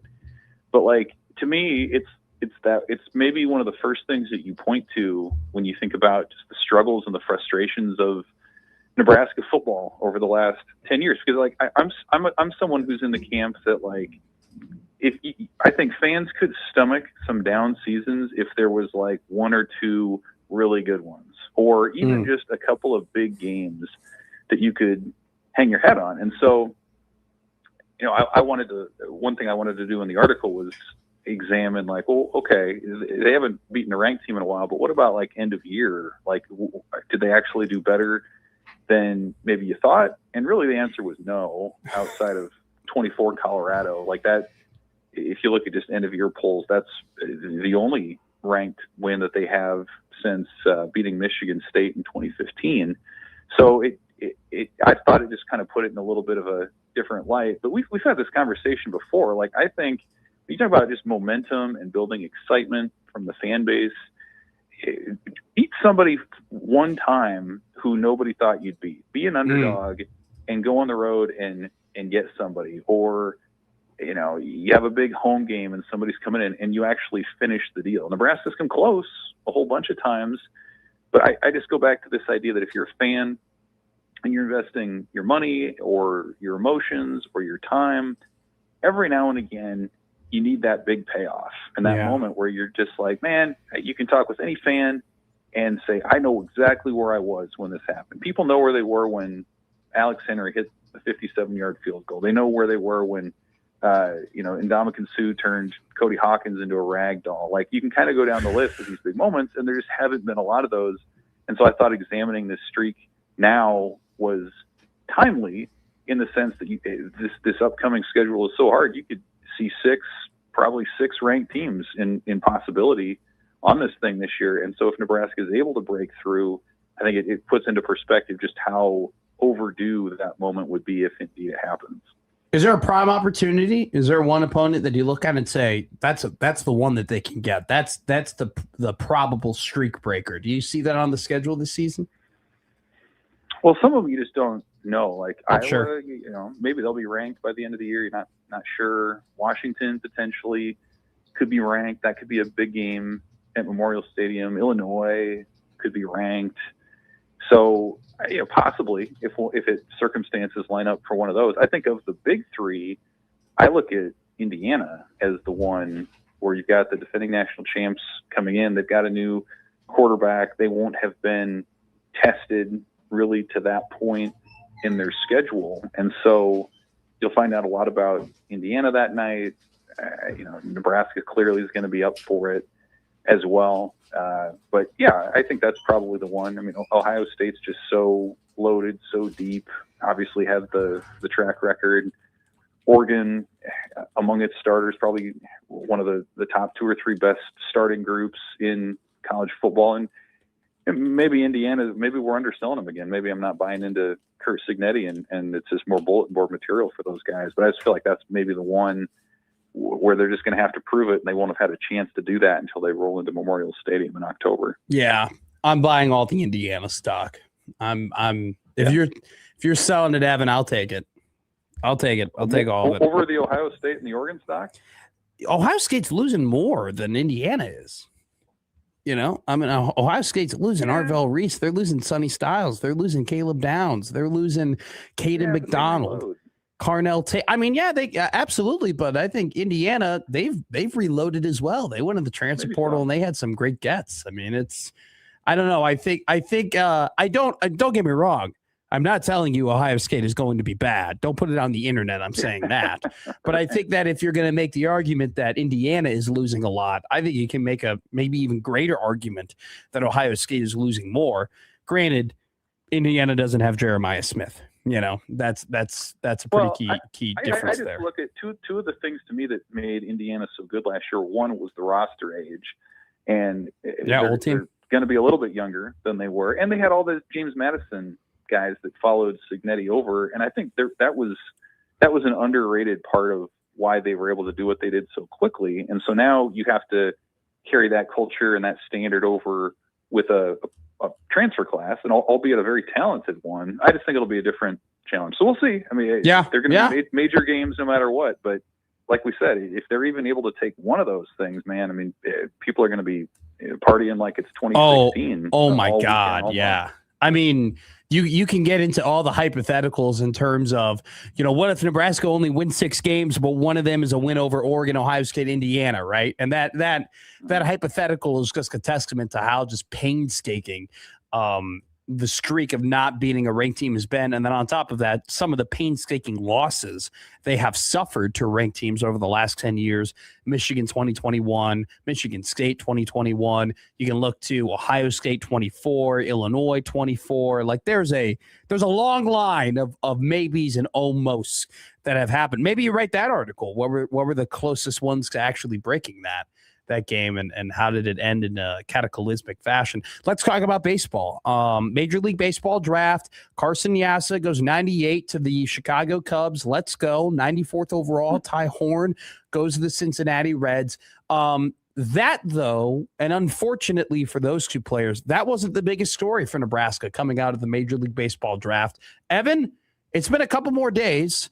What the hell happened with Dylan Carey? Why did the Brooks Wallace Award winner for the best shortstop in the country? You had some awesome stats in terms of that award winner. Typically, you know, goes pretty high in the draft. What happened? What occurred? Why did this stud shortstop not hear his name get called? Yeah, I don't know really that anybody still has a great answer to it. I talked to Dylan Carey yesterday, wrote about it on Omaha.com, and he wasn't sure. The things that I've heard are related to some of his metrics and how they translate to the pro level. And it's not even what it was a year ago. A year ago, it was pretty cut and dry that it was about exit velocity and needing to put up more power numbers and raise your slugging percentage. And he went out and he did that, and it wasn't enough. And I think that's kind of the bizarre thing. And I've heard, well, maybe his glove doesn't translate. I'm like, well, I don't understand that argument at all. Like, he was elite as a college shortstop this year. He made 4 errors.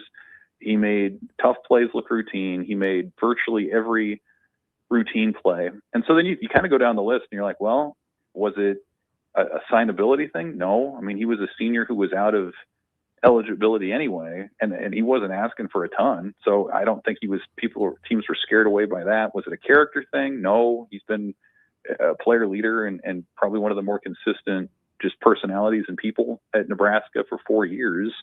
The power was there. You look at WAR, the stat of WAR, and he was a top 30 player in all of college baseball this year. in that way. And then, like you mentioned, the Brooks Wallace Award winner. So he's being recognized for that. You look at the history there. I mean, Dansby Swanson, Rock Chalowski won it last year.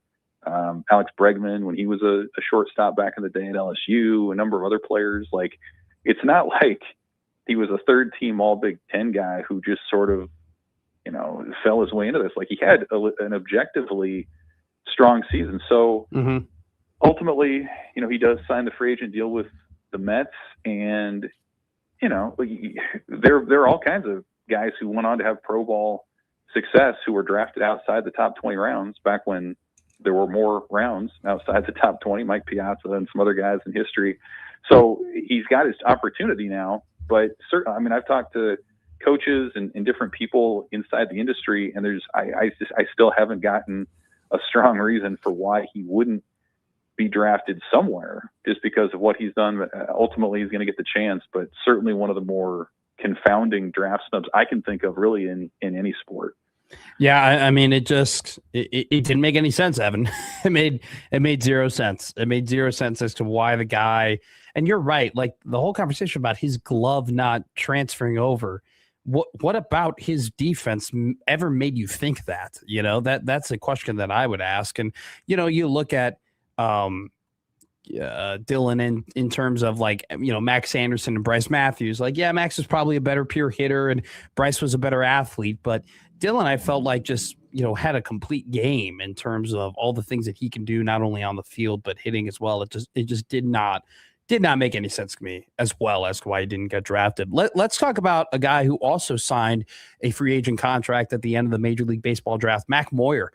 No longer going to be with the Huskers. My first question to you is, Evan, was this a shocker to the Nebraska Cornhuskers that Mac decided to sign this deal with San Diego?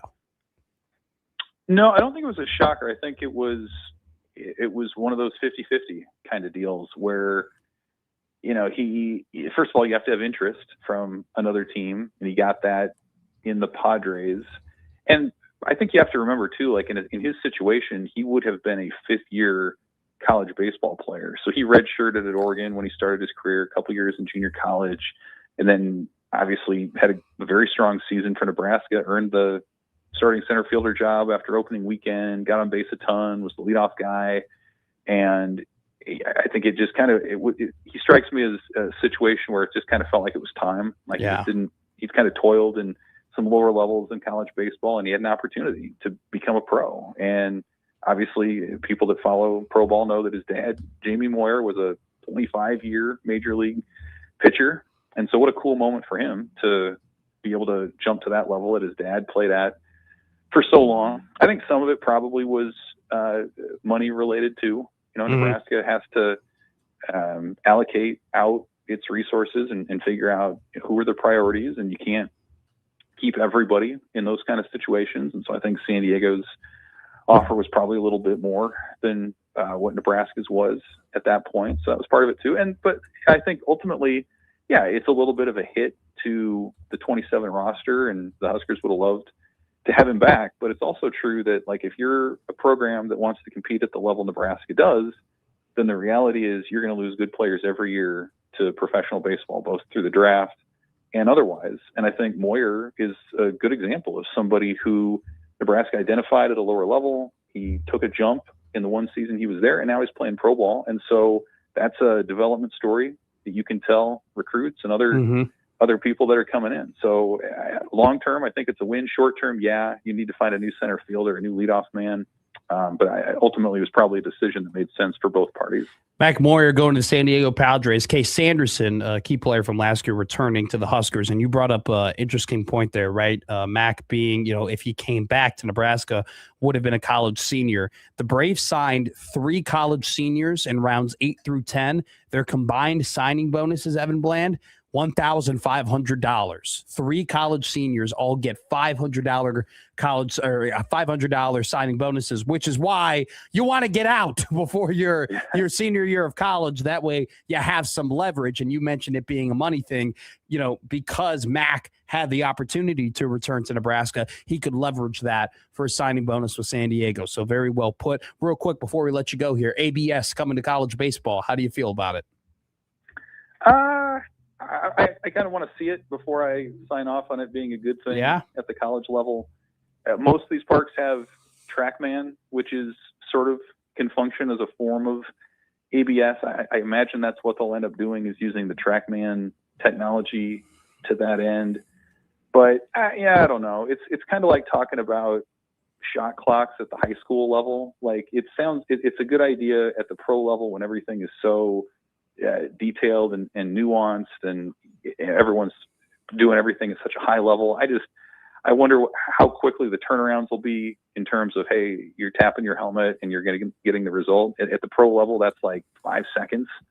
If that's at a Big 12 ballpark or somewhere in the Big 10, I don't know, is that going to take a lot longer? And then you've got catchers and batters who just don't maybe have the same command or knowledge of the strike zone as professional hitters do too. So I guess I'm a little bit wary of it. I do think some of the other rule changes they've made through the years have been positive at the pro level, certainly. But put me on the side that is maybe going to reserve judgment if this is a good thing until we see it in effect for a couple of years. Evan Bland of the Omaha World Herald. Thank you so much, Evan. Appreciate it. As always, great information. We'll have you on throughout the rest of the football season as well. Our best guest when it comes to, I can text you at any time, and I know you're going to be available, and we appreciate that so much over here at MWM. So thank you so much, my friend. I'm here for you when you need me, Matt. Thanks a lot. Evan Bland of the Omaha World Herald. So you're saying the best ability is availability. Well, Evan also has the ability to give really good interviews. That's true. He does. Real quick. I don't want to get too deep in the weeds once again. Am I the crazy one? Yes. Am I taking crazy pills? Maybe. What? How? Why don't you people see what I see? You people. I'm just saying, the Indiana not haters. Oh yeah, Evan had the same Indiana thing. Everybody has the same Indiana take. They're obviously the third of Ohio State, Oregon, Indiana. Yes, but that's at least a tier, probably even 2 or maybe not even 3. Probably it is tiers 2. Better than Nebraska. But here's our problem, Josh. All the people that we love and respect have the same opinion. These are smart people saying this. What are this isn't the tight shirt, the schmedium wearing college football the video, pickles. guys. Yeah. Josh, we have to start asking ourselves this question. Am I the dumb one? And are we the idiots? We probably don't answer that. Don't be mean. Don't be mean. I know John already, his texting fingers are already going off, John. Yes, you are the idiot, Math. What type of question is that? Send! That's the type of idiot question you would ask. That's what you guys sound like to me. That's how you guys sound in my head. Middays with Matt here on 1620 The Zone.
Josh, what are we watching tonight? Well, I'll tell you, Matt. We're watching the World Cup on the worst day of sports TV of the year. Luckily, we have the World Cup, the semifinals from Atlanta Stadium, wink, wink. England against Argentina in about 15 minutes on Big Fox. WNBA on USA. Golden State versus Indiana at 7 o'clock on USA. NBA Summer League. Celtics Kings at 7 on ESPN2. And Wizards Clippers at 9 on ESPN. I think it's 9:30, actually. I think I typed that out wrong. And, of course, the 2026 ESPY Awards, the Excellence in Sports Performance Yearly Awards, what a terrible name, are handed out to the 2026's best athletes. Many of them are Olympians. Spoiler alert. Marcelo Hernandez from Saturday Night Live hosts Ask Your Kids Who That Is. Matt, what's our dog of the day?